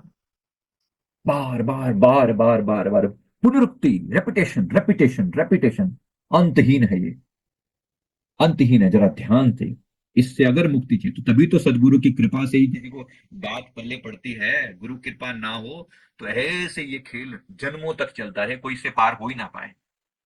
इसीलिए प्यार से समझा रहे हैं, आज तो प्यार मोहब्बत की बात हो रही है, मतलब प्यार से बैठ के समझा रहे हैं। अगर यही जन्म, अगर किसी का एक जन्म कुत्ते या बिल्ली का होगा, कुत्तों को कौन समझाएगा बैठा के, व्हाट डू यू थिंक, क्या होगा सोचिए। क्या उनको समझाया जा सकता है, इम्पॉसिबल। तो सोच के देखिए, आज आपको लगता है ना कि चलो इंसान है तो इंसानों को हम समझा सकते हैं, यही जन्म, अगली अगली जन्म में कोई कुत्ता गधा बन के पैदा हो गया, कोई सुअर बन के पैदा हो गया, जो कि होते ही है ये, जो ऐसे जघन्य कृत्य करने वाले लोग जो है ना, सुअर बन के पैदा हो जाएंगे या ऐसा कुछ उसमें हो जाएंगे। जब ये ऐसे रूप में पैदा होंगे, फिर उनमें भी उसको बीमारी भी लग जाएगी। जब ये ऐसे तड़प तड़प के मरेंगे, प्रकृति अपना काम कर रही है ना, तुम इंटरफेयर मत करो, कहीं ना कहीं तुम अपनी तरफ से माफ करके अपना अकाउंट क्लियर करो, और नेचर पर छोड़ दो, नेचर उसको सजा जरूर देगी। इसीलिए हमारे यहाँ पर नरकों का प्रावधान है, कि नरक में कड़ी से कड़ी सजा दी जाती है। 56 तरह के नरक बताए गए हैं, ऐसे नरक, वैसे नरक, ऐसे नरक, कुंभी नरक, और फलाने और ढिमके, और उसमें पकौड़े की तरह तला जाता है, और ऐसा। ये डर भी जरूरी है, ये जरूरी है, डर भी दिखाना जरूरी है, क्योंकि अदरवाइज लोग ना बिल्कुल एकदम एकदम निशंक हो जाएंगे, उनके ऊपर अनकंट्रोल हो जाएंगे लोग। जरूरी है कि ऐसी सजाएं भी होती हैं। तो डरो, डरो थोड़ा, प्रकृति के प्रकोप से डरो। जब खेल खेलेगी ना प्रकृति, तो छोड़ेगी नहीं, तुम रिश्तेदार नहीं लगते उसके। जब हिसाब किताब करता, किसी का चाचा नहीं लगता वो, उस समय वो अपनी वो आंतड़ियों में से निकाल लेता है जब हिसाब किताब करेगा। तो इसीलिए प्रकृति को कर लेने दो ना, तुम काहे पंगा ले रहे हो बिना बात पे। कहीं ना कहीं माफ करने की टेंडेंसी पैदा करो, और इस चक्र से मुक्त हो जाओ, वरना कभी अंत नहीं होगा इसका। आप सब सोच सकते हो कितना खतरनाक है ये चक्र, अनलिमिटलेस है। मैं बस इसको समझाने का पॉइंट ऑफ व्यू कोशिश कर रहा हूं, अगर आपको मेरी बात पल्ले पड़ती है तो। इसलिए इसीलिए मैं अभी इसको इसलिए मैं इस बात को यहां पर क्लियर करते हुए समाप्त करने का प्रयास कर रहा हूं कि भाई, कर्म बंधन से बाहर आ जाओ, मुक्त होने का प्रयास करो, मुक्ति मिल जाएगी। अभी तो प्रयास करोगे, इंसान के रूप में समझाना संभव है, मुक्ति भी संभव है। तो 5 चीजें हैं जिससे आप अपने कर्म बंधनों से मुक्त होते हो। 5 चीजें मतलब क्या? कर्म बंधनों से मुक्त होने के लिए 5 टाइप की चीजें हैं जिनसे आप अपने कर्म बंधनों से मुक्त होते हो। मेन जो पहली चीज है, सबसे पहले लर्निंग लेंगे। अगर आपने लर्निंग ले ली है तो समझो, आप इस जीवन में जो भी हरकतें कर रहे हो ना, ये ये जो इस जीवन में आप अपने साथ कर रहे हो ना, ये सारी की सारी चीजें कहीं ना कहीं आप अगले जन्म के लिए बीज बो रहे हो, रजिस्टर कर रहे हो अपने आप को अगले जन्म के लिए। तो अब कम से कम, अब जो लेख लिखो, अब जो बीज बो, वो ऐसे बो, या तो ये जीवन ही आपका मोक्ष की तरफ आपको ले चले, या मैक्सिमम अगला जन्म, एक जन्म बाद आप मोक्ष की यात्रा पर निकल लो, या मैक्सिमम 1 या 2 जन्म, बस इतने में अगर इतनी समझ आ जाए तो भाई मुक्ति हो जाएगी। और ना आए, कहने को तो लोग छोड़ आते हैं, पर मैंने देखा है कि हमने लगता है कि हम फलाना बंदा, उसको स्वर्गवासी हो गया, मुक्त हो गया, उसकी मुक्ति हो गई, उसकी गति हो गई। वो ना गति होती, मृत्यु के बाद भी ये आत्माएं ऐसे ही भटकती हैं, कोई अंत नहीं होके देता इनका। इसलिए अब समझ लो, आज तो प्यार से समझा के चीजों को निपटाया जा सकता है। सदगुरु में इतना सामर्थ्य होता है, हमारे श्री परमहंस गुरु महाराज जी में इतना सामर्थ्य है कि कर्म बंधन को छुटकारा दिलाने की संपूर्ण पावर लेकर आते हैं। गुरुदेव की, इसीलिए मैं बार बार सदगुरु को सजदा करूं, घड़ी घड़ी 100 100 बार मैं बार बार नमस्कार करता हूं, क्योंकि कर्मों को काटने की जो क्षमता है ना, सदगुरु के पास है। गुरुदेव ऐसे, मैंने कितनी ही लोगों को देखा, जब जब वो ओम श्री परमहंसाय नमः का जाप करते हैं ना, गुरुदेव ऐसे ऐसे लाइन मारते हैं उनके ऊपर, ऐसे खट करके लाइन मारते हैं। मैं पूछता हूँ, गुरुदेव क्या क्या लीला हो रही है ये? ऐसे दिखाते हैं उनको, ऐसे क्रॉस मार देते हैं उनके ऊपर, कितने ही कर्मों को ऐसे क्रॉस करके खत्म कर देते हैं। ये गुरु कृपा है। एक मंत्र ही तो है, मननात् त्रायते इति मंत्र, मन से जो पार ले जाए वो मंत्र, गुरु का दिया हुआ वो शब्द ही तो है जो मुक्ति के द्वार पर ले जाता है।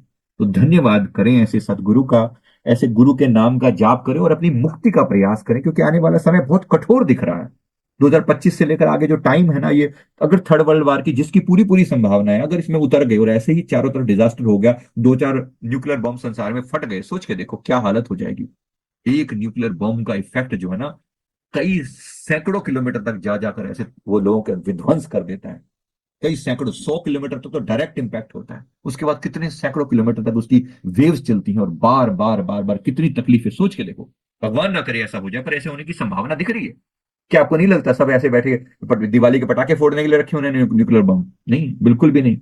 अगर ये जिसकी पूरी पूरी संभावना दिख रही है, हालांकि दिव्य शक्तियां इस डिजास्टर को टालने का प्रयास कर रही हैं, पर दिख नहीं रहा अभी तक, कोई ऐसा नहीं दिख रहा, क्योंकि कुछ लोग ऐसे जिनके सिर पर खून सवार है, या अपने पर्सनल स्वार्थ उनके इन्वॉल्व है, वो शांति होने नहीं देना चाहते वर्ल्ड के अंदर। आपको लगता है मैं एग्जाम्पल समझ पा रहे हैं मैं क्या कर रहा हूँ, किन की बात कर रहा हूँ? जो बड़े बड़े कंट्रीज के बड़े बड़े, जो जिनके जो असला बनाते हैं, जो बारूद बनाते हैं, जो बड़े बड़े आर्म्स की फैक्ट्रियां जो लगा रखी हैं उन्होंने, और अरबों खरबों डॉलर जो खर्च करते हैं या बनाते हैं ऐसे हथियारों, किस लिए करते हैं? उनके कारण ही तो ये युद्ध होते रहते हैं। युद्ध होते रहे तो उनके हथियार बिकते रहेंगे, वो फायदा उठाएंगे, अदरवाइज कौन उठा पाएगा? This is how they deal. ये इनका खेल है, और इस खेल को वो चलाते रहना चाहते हैं, और इन्हीं के कारण बिल्कुल एकदम युद्ध के कगार पर वर्ल्ड खड़ा हुआ है, और होने की पूरी पूरी संभावना है।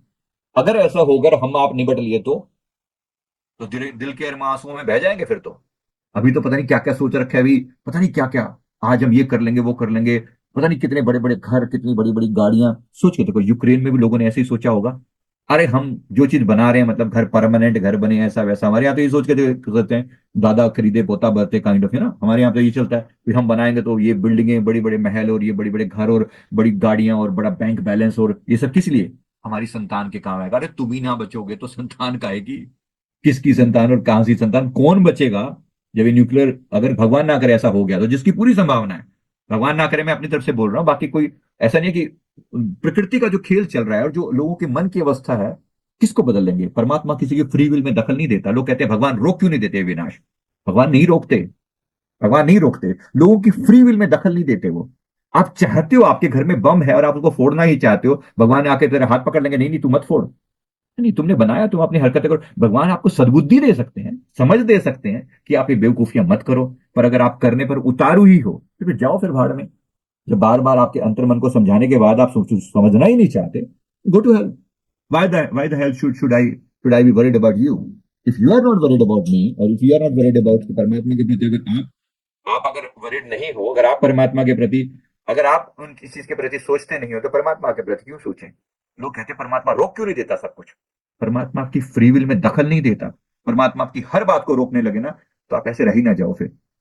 नहीं रोकता वो, आप भी उसी की एक कृति हैं, उसी के बनाए हुए एक इंसान है। परमात्मा आपको रोकेगा नहीं, सीधा सीधा नहीं, हाँ आपको प्रेरणा देगा, आपको समझ देगा, आपको बार बार समझाने वाले लोग होंगे जो आपको प्रेरणा देंगे कि मत करो, विनाश की तरफ जा रहे हो, विनाश की तरफ जा रहे हो, विनाश की तरफ जा रहे हो। अगर कोई ना रुके, फिर प्रकृति का अपना खेल है, लेट इट हैपन, जो होता है हो जाए। फिर जब इन्होंने विनाश मांगा ही है तो दिया जाए, फिर ये भी तो इनकी विल है। आया ना, कुछ लोग चाहते हैं विनाश हो। मेरी बात समझ में आ रही है?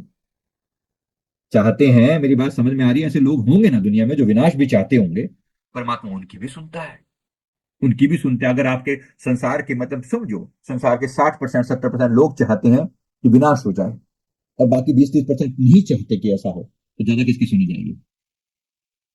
जो चाहते हैं तो परमात्मा सबकी भाव पूरे करता है, उन्होंने भी तो मांग रखी है ना। तो इसलिए आप इसमें हम बहस नहीं कर सकते। हम सिर्फ और सिर्फ जो आज हम समझने की बात करें, आज हम आपको समझा सकते हैं, आज हम बैठकर क्लियर हो सकते हैं। तो कुछ ना कुछ प्रयास करें, प्रयास करें, परमात्मा जैसे तैसे करके हमें हमें थोड़ी समझ दे और हम मुक्त हो जाएं। बाबा मुक्ति की बात करो, अपने कल्याण की बात करो। Why are you we are not trying to get out of this cycle of birth and death? हम इससे बाहर आने का प्रयास क्यों नहीं कर रहे हैं? क्योंकि मृत्यु के बाद यही तमाशा बार बार होता रहेगा, होता रहा है, आगे भी होता रहेगा। कोई इसका अंत नहीं है, ये कार्मिक साइकिल का ये खेल कब तक चला है, वोम टू टोम, ये जर्नी, इसका क्या अंत है? Where it is heading towards, सोच के देखिए। ये बच्चा पैदा होता है, पूरी यात्रा पूरी करता है, फिर मृत्यु, मर जाता है, फिर से पैदा होता है, फिर से ये खेल ऐसे ही चलता रहता है। कितनी बार आपका जन्म हो चुका होगा, कितनी बार आपकी मृत्यु हो चुकी होगी, आप सोच सकते हो? कितनी बार हुए होंगे, सोच के देखिए। मैंने कितने ही लोगों का मैंने पास्ट भी देखा है, मैंने उनके नंबर ऑफ बर्थ भी देखे हैं। कितने ही लोग यहाँ पर ऐसे हैं जो 10,000, 20,000, 50,000 जन्म बिता चुके हैं। 20,000, 50,000 जन्म बिता चुके हैं। वोम टू टोम ये जर्नी ऐसी चलती रहती है, बार बार बार बार, एंडलेस, एंडलेस। कोई पता नहीं चलता, फिर वो खेल चलता रहता है, बार बार बार बार बार बार। एक तरफ जीवन का खेल चल रहा है, एक तरफ मृत्यु का खेल चल रहा है। कोई एंड नहीं है इसका, आखिर कहां? उद्देश्य क्या है, करने क्या आए थे? तो ये चीज समझ लेना एक बार, ये जो जीवन का उद्देश्य है, इनमें से कुछ बातें बिल्कुल क्लियर कर समझने वाले, कुछ बातें तो आपकी इंडिविजुअल होंगी, जो आपके लिए लर्निंग होगी। कुछ चीजें जो परमात्मा में सिखाना चाहता है एज ए लाइफ पर्पज, वो है फॉरगिवनेस करना सीखो, माफी मांगना और माफी करना सीखो। अगर नहीं सीखी तो बार बार यहां पर अपना वीजा पासपोर्ट बनवा लो और यहीं आते रहो, बार बार आते रहो। कौन रोक रहा है आपको? मरो खपो, फिर कौन रोक रहा है आपको? बार बार तो कहने वाले भी नहीं मिलेंगे, समझाने वाले भी नहीं मिलेंगे। आप सोच के देखो, जो डिस्ट्रक्शन की राह पर चल ही रहा है, यही बात हम नॉर्थ कोरिया में बैठकर कर रहे होते, क्या हम बात कर सकते थे इस तरह से? पॉसिबल ही नहीं था वहां पर। एक ऐसा कंट्री जैसे जहां पर ये संभव ही नहीं। अब जब लड़ाई होने वाली है, आपको दिखाई देगा यहाँ पर, मिडिल ईस्ट तो वैसे ही आग भड़की पड़ी है यहाँ पर। देख ही रहे हो ना आप, Israel, Syria, Lebanon, Iran, Iraq, ये सब मरे जा रहे हैं एक दूसरे से, ऐसे लड़ लड़ के मर जाएंगे ये। यूरोप पूरा इस आग में झुलसेगा, आप अपनी आंखों से देखोगे। यूरोप पूरा झुलसेगा ऐसे ही। और ये अमेरिका जो जो सबको आज डिस्ट्रॉय करने पर और ये करने पर तुला हुआ है, अलग अलग प्रकृति खेल अपना खेलेगी। और अभी आप देखोगे, बस 4 नवंबर दूर थोड़ी है, अभी आप देखो, कल ही है ना, अभी देखो आपको खेल दिखाई देगा यहाँ पर। कुछ जो अब होने वाला है ना, यहां से शुरुआत होगी विनाश की। Bad days of USA has been started. अब ये कुछ ज्यादा लंबे समय आप देखोगे अपनी आंखों से होते हुए। जो जो खेल इन्होंने खेला, पूरे वर्ल्ड को तहस नहस किया है, पूरे वर्ल्ड में जो इतने झगड़े मार लड़ाइयां करवाई हैं, जो जो जो वॉर करवाई हैं, इसका रिजल्ट अब इसको देखने को मिलेगा। Time has come to reverse this. प्रकृति ऐसे पलटी मार के देती है, और देखोगे जो आज संसार का चीफ बना बैठा है, अपने आप को चौधरी बना बैठा है, खेल कैसे पलटेगा वो आप देखोगे अभी। तो यहाँ किसी को माफी नहीं है, माफी नहीं है। पूरे कंट्री के भी कर्म होते हैं बुरे। इसीलिए थोड़ा ध्यान से मुक्ति का प्रयास करो, मुक्ति का प्रयास करो, मुक्त हो जाओ के माफी मांगो, माफी दो और निकलो। माफी मांगो, माफी दो और निकलो यहाँ से। मुक्ति का प्रयास करो, वरना एंडलेस है ये जर्नी। ये एक फॉरगिवनेस, इसको पकड़ लो डेली, माफी प्रार्थना, मन से, वचन से, कर्म से। जिसने मेरा दिल दुखाया है मैं उसको माफ करता हूं, और मैंने किसी का दिल दुखाया तो मैं अनकंडीशनल माफी मांगता हूं। बात खत्म। यहां से शुरुआत होती है पहली चीज। ये आपके हिसाब किताब को पूरा करने का, आपको मुक्ति दिलाने का पहला साधन है। फिर अहिंसा, मन से, वचन से, कर्म से आगे मैं किसी को दुख ना पहुंचाऊं, ये मेरी लर्निंग है।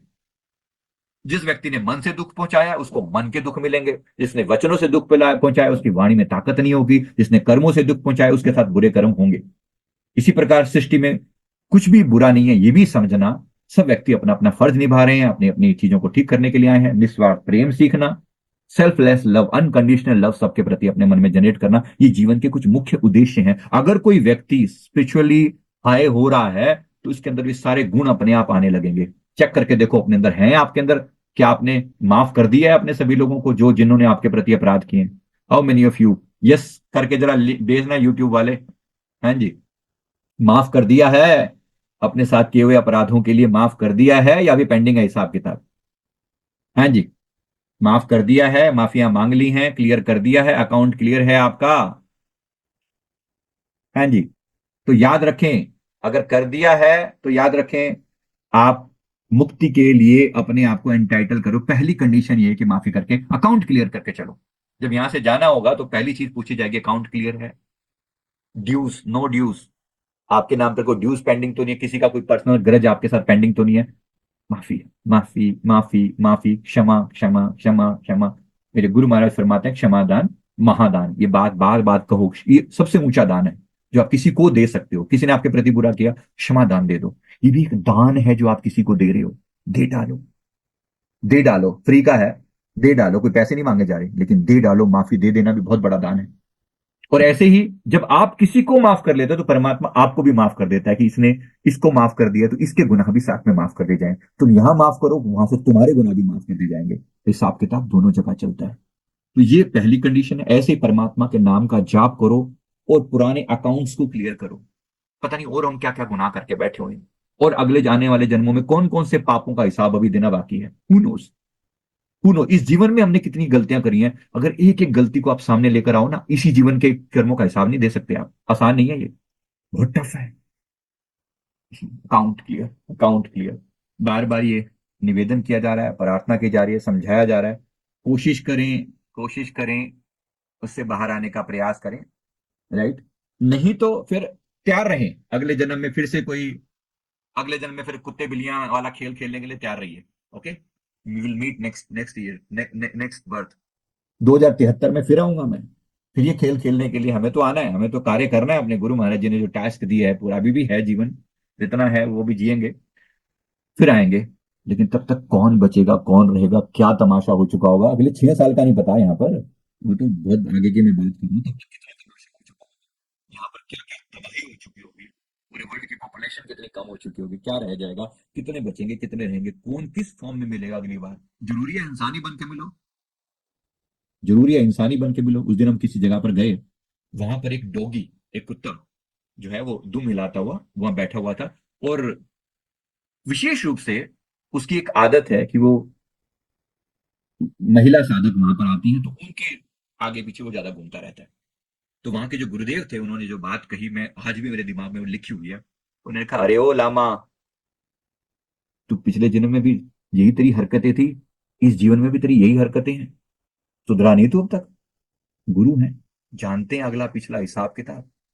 जब कहते हैं तो फिर समझाते हैं कि पिछले जीवन में एक लामा था, ये बुद्धिस्ट लामा, सारा घर घर बार छोड़ के सारी चीज उसमें गया, और फिर वहां जाकर भी स्त्रियों के पीछे जो है वो पड़ा रहा, और उनके पीछे ऐसे ही घूमता था। इस जीवन में कुत्ता बना दिया गया है। परमात्मा के यहाँ पर किसी को माफी नहीं है, हिसाब किताब सबका है। कुत्ते की तरह वो जो वो घूमता है, आपको लगेगा तो बुरा, ये वर्ड सुनना भी बुरा लगता है। आज किसी को कुत्ता बोल दो कितना बुरा लगता है, सोच के देखो। कभी वो लामा था, आज एक डॉगी है। मजाक नहीं है। एक साधु सन्यासी कह लो, लामा आपको समझ में नहीं आ रहा तो साधु मान लो। कभी एक साधु अगले जन्म में क्या बन गया है देखो। आज भी वो उस स्त्रियों के पीछे भागता फिरता है। आदतें नहीं गई, इसलिए अभी कुछ पैटर्न समझ लो, क्लियर कर लो, माफी दे दो, माफी मांग लो। अभी तो क्लियर हो जाएगा। अगली बार किसने देखा, क्या तमाशा हो, क्या ना हो, कौन क्या बनकर आए। इसलिए एक वार्निंग की तरह से लीजिए इस सत्संग को, इस बात को, इस कहानी को। समझ में आए तो ठीक, ना आए तो फिर अगली बार सही। एक ही कहानी को ना रिपीट मत किया करो, मुझे ये बात बहुत अजीब लगती है। कुछ लोग ये अपने क्वेश्चनों को इतना रिपीट करते करते करते करते करते करते, जो कंटेक्स्ट चल रहा है ना वो कंटेक्स्ट चलने दीजिए। जो बात चल रही है, जिस कर्मों के ऊपर बात करें तो कर्मों के ऊपर बात चलने दीजिए ना। उस टॉपिक को डाइवर्ट करने की कोशिश मत कीजिए। राइट, इसलिए जो टॉपिक चल रहा है टॉपिक से बात करेंगे तो ज्यादा अच्छा लगेगा। कर्मों के बारे में जो मैंने बताया है, मैं उम्मीद करता हूं कि आपने सभी ने बात को जरूर समझा होगा। थोड़ी सतर्कता भी आई होगी, थोड़ी अलर्टनेस भी आई होगी, शायद आप अवेकन हो, और शायद कुछ मुक्ति का द्वार भी खुला होगा। यही समय गुरु पाए में गोता लीजे खाए, गोता लीजे खाए नाम के सरवर माही अवधि जात नगी चांद दाऊं, फिर ऐसा नहीं, एक बार याद दिला दूं। समस्त गुरु तत्व 2025 से जो विनाश काल चालू हो रहा है ना, इसके लिए तैयारी करी बैठा है, प्रयास किया जाता है कि हमारा ये धरती को के जो इतना बड़ा महाविनाश यहाँ होने वाला है, इसको जितना बचाया जा सके वो प्रयास करते हैं।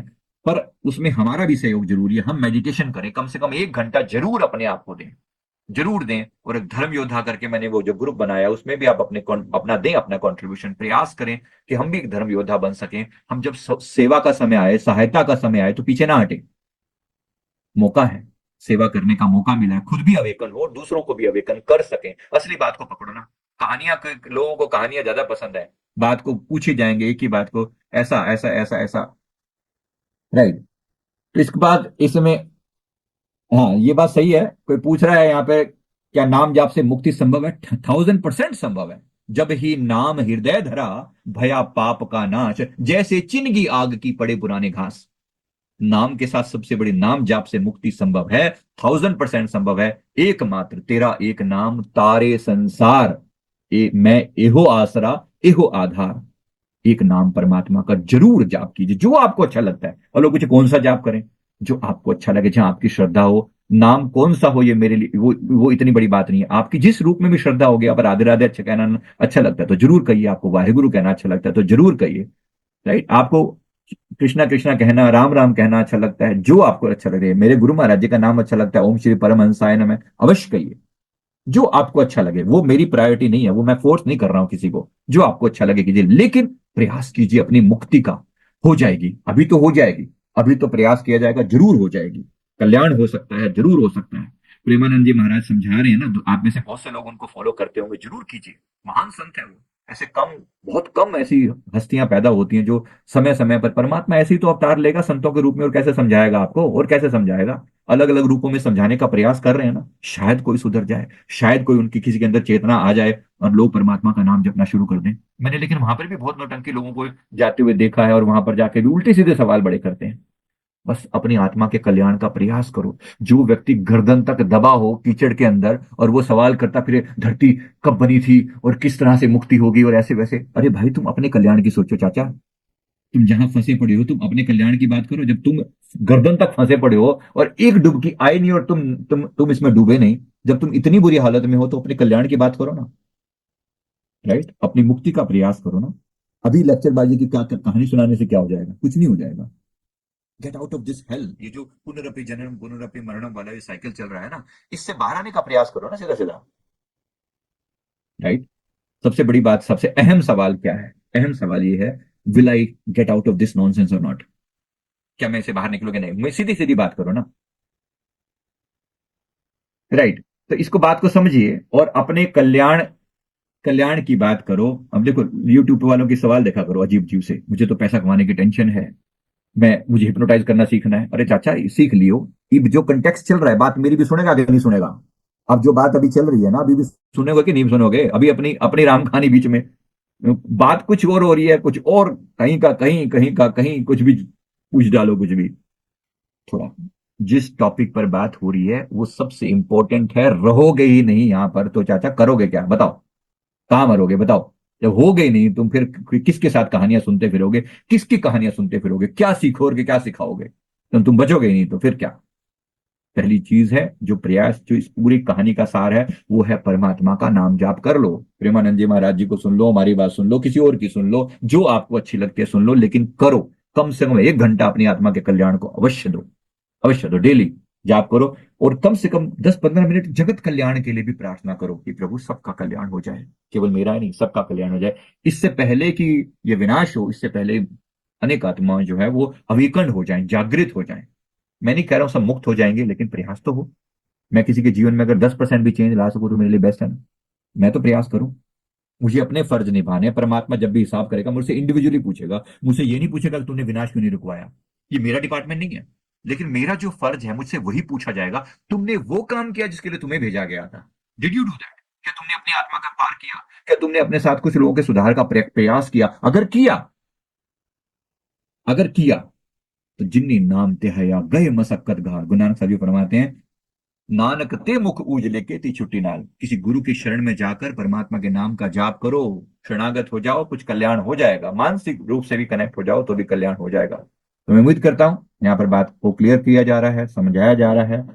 थैंक यू वेरी मच, बहुत बहुत शुक्रिया। इसको सत्र को अब हम यहाँ पर विराम देते हैं। गुरुदेव की कृपा से जो ये अभी तक हमने प्रयास किया है, इसके लिए धन्यवाद करते हैं प्रभु का, बहुत बहुत शुक्रिया। साथ में ये स्क्रीन पर ये क्यूआर कोड दिखाया जा रहा है। अगर आपको कुछ भी उचित लगे, हमारा जो वृद्धाश्रम बन रहा है उसके लिए जरूरत है सेवा की, तो थोड़ी बहुत सेवा अगर आप किसी रूप में कर सकें तो हमें बहुत खुशी होगी, क्योंकि इतना बड़ा कार्य है वो सिर्फ मेरे करने से नहीं हो पाएगा। तो अभी वृद्धाश्रम का लेंटर डाला है, उसमें हमने कर्ज लेकर लेंटर डाला है। तो अच्छा खासा कर्ज है, 12-15 लाख के आसपास का खर्च है। तो अगर कुछ सेवा कर सकें तो हमें बहुत खुशी होगी। बहुत बहुत शुक्राना है जो लोग जाने अनजाने में जैसे तैसे छोटा मोटा बड़ा ज्यादा जो भी है सेवा करते रहते हैं, उनको मैं हृदयपूर्वक धन्यवाद देता हूँ। आपका एक एक पैसा परमारथ के काम में लगे। एक दिन ये स्थान जो बने ये आपका अपना स्थान है, कोई मेरा पर्सनल कुछ नहीं है, आपकी अपनी चीज है। कभी आए और कभी आपको लगे कि जब आप को जरूरत आन पड़े तो अपना घर है, चले आइए। जीवन का अंतिम समय वहीं बिताइए, ऐसा सोच के देखिए। जब मरना तो सबने है, लेकिन अंतिम समय कुछ ऐसा हो जहां पर अवेकनिंग की बात हो, जहां पर हम जागृत हो सके, जहां पर इस आत्मा का कल्याण हो सके, तो वाई नॉट। बस यही प्रयास है कि अंतिम समय में आकर ही थोड़ी चेतना आ जाए, थोड़ी समझ आ जाए, थोड़ी जागृति आ जाए, तो हमारा कल्याण हो जाए। तो बस ये इसका अर्थ है। बैठ के यहाँ समाप्त करते हैं। Thank you very much. जो लोग यहाँ पर हैं, यूट्यूब पर हैं, वीडियो को लाइक कर दें प्लीज एक बार। सभी से निवेदन है, वीडियो को लाइक कर दें। कोई कोई व्यक्ति है अलोनलेस नाम से, अभी तक दुनिया नहीं देखी तो मोक्ष लेने का क्या फायदा। तो मत लेना बाबा, मैं कौन सा कह रहा हूँ मोक्ष के पीछे ज्यादा जबरदस्ती कर। दुनिया देख, दुनिया देख, जी खा पी, अभी मस्ती कर। अभी क्या, अभी कौन सी उम्र पड़ी है? अभी आज करे सो काल, कल काल करे सो परसों। अभी इतनी भी क्या जल्दी, अभी पड़े हैं बरसों। पता नहीं कितनी जल्दी, अभी तो अभी क्या है, कितनी जल्दीबाजी क्या है? बिल्कुल भी नहीं। अभी मोक्ष का क्या फायदा? हम कह ही नहीं रहे मोक्ष लो आप, लेकिन कम से कम अवेकनिंग तो हो जाए, तो जागृति तो आ जाए, थोड़ी सी थोड़ी समझ तो बढ़ जाए। आगे से बेवकूफियां सेम रिपीट तो ना हो। मैं नहीं कह रहा हूं कि आप मोक्ष लेकर ऊपर जाके बैठ जाओ, नहीं, ऐसा बिल्कुल नहीं कह रहा हूं मैं। वो आपकी मर्जी है, वो आपकी अवेकनिंग होगी तो आपको एक समय के बाद समझ आ जाएगा, लेकिन कम से कम प्रयास तो करो, अवेकन तो हो जाओ, जागृति तो आए अंदर से। राइट। तो नाम का जाप करो, कल्याण हो जाएगा। डेफिनेटली कल्याण हो जाएगा, डेफिनेटली कल्याण हो जाएगा। Is there no religion in spirit world? Kindly explain. कोई पूछ रहे हैं क्या स्पिरिट वर्ल्ड में भी कोई रिलीजन होता है? नहीं, वहां कोई रिलीजन नहीं चलता, किसी भी टाइप का कोई रिलीजन नहीं चलता। लेकिन जो सोल्स हैं वो अपने अपने इष्ट के प्रति अट्रैक्ट हो जाती हैं। जैसे जीवन भर आपने अगर भगवान बुद्ध को फॉलो किया फॉर एग्जाम्पल, तो वहां जाकर स्पिरिट वर्ल्ड में भगवान बुद्ध का एक क्लस्टर है, उनका एक स्थान है, उनके एक ऊर्जा क्षेत्र है, तो वो आत्माएं अपने आप भगवान बुद्ध की तरफ अट्रैक्ट हो जाएंगी। इसी तरह से अन्य अन्य संतों के वहां पर क्लस्टर्स हैं, उनके साथ जो जुड़े हुए सेवक हैं वो अपने अपने देवी देवताओं के साथ कनेक्ट हो जाते हैं। ऐसा होता है। तो वहां कोई धर्म तो नहीं चलता, लेकिन जहां आपकी श्रद्धा है उसकी कदर की जाती है। और जो लोग निराकार परमात्मा के प्रति अपना भाव रखते हैं वो निराकार में लीन हो जाते हैं, मर्ज हो जाते हैं, ऐसा। राइट, चलिए अभी सत्र को यहाँ पर विराम देते हैं। थैंक यू वेरी मच, बहुत लंबा इसको समय दिया है। तो thank you very much. Video को लाइक कर दें, सभी से मेरा हाथ जोड़कर निवेदन है, वीडियो को जरूर लाइक कर दें। और इंस्टाग्राम पर भी हमारा जो पेज है, अगर आप फॉलो कर सके तो उस पर हम बहुत इंस्टेंट वाली चीजें ही उसमें चलती है। तो इंस्टाग्राम का ये लिंक आपको शेयर कर रहे हैं, जिनके लिए पॉसिबल हो सके, जो लोग इंस्टाग्राम पे हैं वो जरूर इसको कनेक्ट हो जाएं, फॉलो करें। नीचे लिंक दिया हुआ है इंस्टाग्राम का, तो ये भी आप जरूर फॉलो कर सकते हैं। सभी को निवेदन है वो करें, जो लोग आ सकते हैं। यस, किसी का सवाल है, ये सवाल बड़ा अच्छा है, क्या गुरु तत्व एक होता है तो और रूप अलग अलग होते हैं? ये बात सही है, गुरु तत्व एक होता है, गुरु तत्व एक होता है और रूप अलग अलग होते हैं, ये बात सही है। बेशक किसी भी रूप से कोई बात कही जाए, समस्त गुरु तत्व एक एक ही चैनल से आते हैं। उनका जो तरीका है वो समझाने का ढंग अलग अलग हो सकता है, लेकिन उनका ऊर्जा क्षेत्र आपस में कनेक्टेड होता है। इसी को गुरु तत्व कहते हैं। तो गुरु तत्व की बड़ी कृपा है सबकी। तो क्यूआर कोड मैंने अभी दिखाया तो था, एक बार दोबारा क्यूआर कोड दिखा रहा हूं। जो कुछ सेवा कर सकते हैं जरूर करें। यहाँ पर बहुत बहुत शुक्राना जो लोग किसी ना किसी रूप में, जो लोग हमारे साथ जुड़ के इस सेवा करते हैं। अलग अलग रूपों में आपका दिया हुआ एक एक पैसा जो है वो हम हिसाब किताब पर देते हैं सबको, और वो आपके गुरु महाराज जी की कृपा से सबको दिया जा रहा है। तो ये चैट विंडो में डाल दिया है। तो thank you very much. Video को लाइक कर दें। गुरुदेव की कृपा। क्या मेडिटेशन से मुक्ति मिल जाएगी? जरूर मिल जाएगी भाई, क्यों नहीं मिलेगी। आपकी समझ से मुक्ति मिलेगी, याद रखना। मेडिटेशन भी करें लेकिन समझ बढ़ाएं, पुराने कर्म बंधन कटेंगे तो मुक्ति अवश्य मिलेगी। चलिए अभी यहां पर समाप्त करते हैं। गुरु महाराज जी की कृपा बनी रहे। 30 नवंबर को हमारे उसी वृद्धाश्रम में प्रोग्राम है मेडिटेशन का। अभी तक के लिए ये डेट है। जिसको भी आना हो, घर से बाहर से रहने की व्यवस्था वहां पर है। जो आना चाहें रेस्ट आने के लिए एक रात पहले आ सकते हैं, 29 नवंबर को आ सकते हैं। हम लोग अवेलेबल रहेंगे। 30 नवंबर को मेन प्रोग्राम है। जरूर आए जो लोग आ सकते हैं। तो सेवा के रूप में बहुत खुशी होगी। जो लोग आना चाहें जरूर आएंगे। Thank you very much. और अगले अभी जो है हमारा रेकी के सेशन होने जा रहे हैं। तो रेकी सीखना चाहते हैं जो लोग, अपना रजिस्ट्रेशन करवा लें। थर्सडे से रेकी की क्लास होगी, तो जरूर प्रयास करें। जो लोग कनेक्ट करना चाहते हैं तो ऐसा कर सकते हैं। भाई कार्मिक, इंडिविजुअल कार्मिक के बारे में आप यहाँ चैट विंडो में नहीं पूछ सकते। जब तक मैं किसी व्यक्ति की फोटो देख के पूरा टाइम न लगाऊं, तब तक ऐसे नहीं बता सकता कि क्या कार्मिक रहा होगा।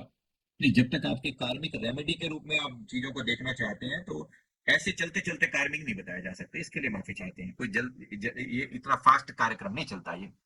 राइट। अगर आपको कोई कार्मिक अटका हुआ है तो कार्मिक के लिए माफी प्रार्थना जरूर है। तो जरूर आप माफी प्रार्थना करेंगे। तो यहां पर मैं डाल रहा हूं, अगर आपको कोई भी चीज ऐसी लगती है तो कार्मिक की माफी प्रार्थना मैं यहाँ पर दे रहा हूँ। आप जरूर इसको नोट कर सकते हैं। चैट विंडो में आपको डाल कर दे रहा हूँ, आप जरूर करें और इससे अपना कल्याण करने का प्रयास करें। यहाँ पर ये 21 दिन तक आप प्रार्थना करें। गुरु महाराज जी की कृपा से आपका रास्ता जरूर खुलेंगे आपके जीवन में। राइट। फीस मैं अभी नहीं बता सकता ना भाई। ये फीस से आप या तो एक बार ऑफिस के नंबर पे कॉल तो कर लो ना। पिछला जन्म किसने देखा तो मत देखो ना भाई, मत देखो। पिछला जन्म किसने देखा? अभी इतनी देर से एक्सप्लेन तो कर रहा था। अभी फिर लोग उसी जीरो से शुरू हो जाते हैं तो फिर बड़ा अजीब लगता है। तो पिछला जन्म नहीं देखा तो फिर हरकतें आज आपके जीवन में, अच्छाइयां बुराइयां जो हैं वो कहां से आई हैं? आई है ना कोई कारण तो रहा होगा ना। चलिए इसको यहाँ पर समाप्त करते हैं। Thank you very much. Guru Maharaj जी की कृपा सब पर बनी रहे। कल के अवतार के ऊपर कुछ समय के बाद वीडियो डालेंगे। अभी जल्दबाजी मत करें। मैं कल के ऊपर अभी अवतार अभी नहीं डाल सकता। अभी यहाँ पर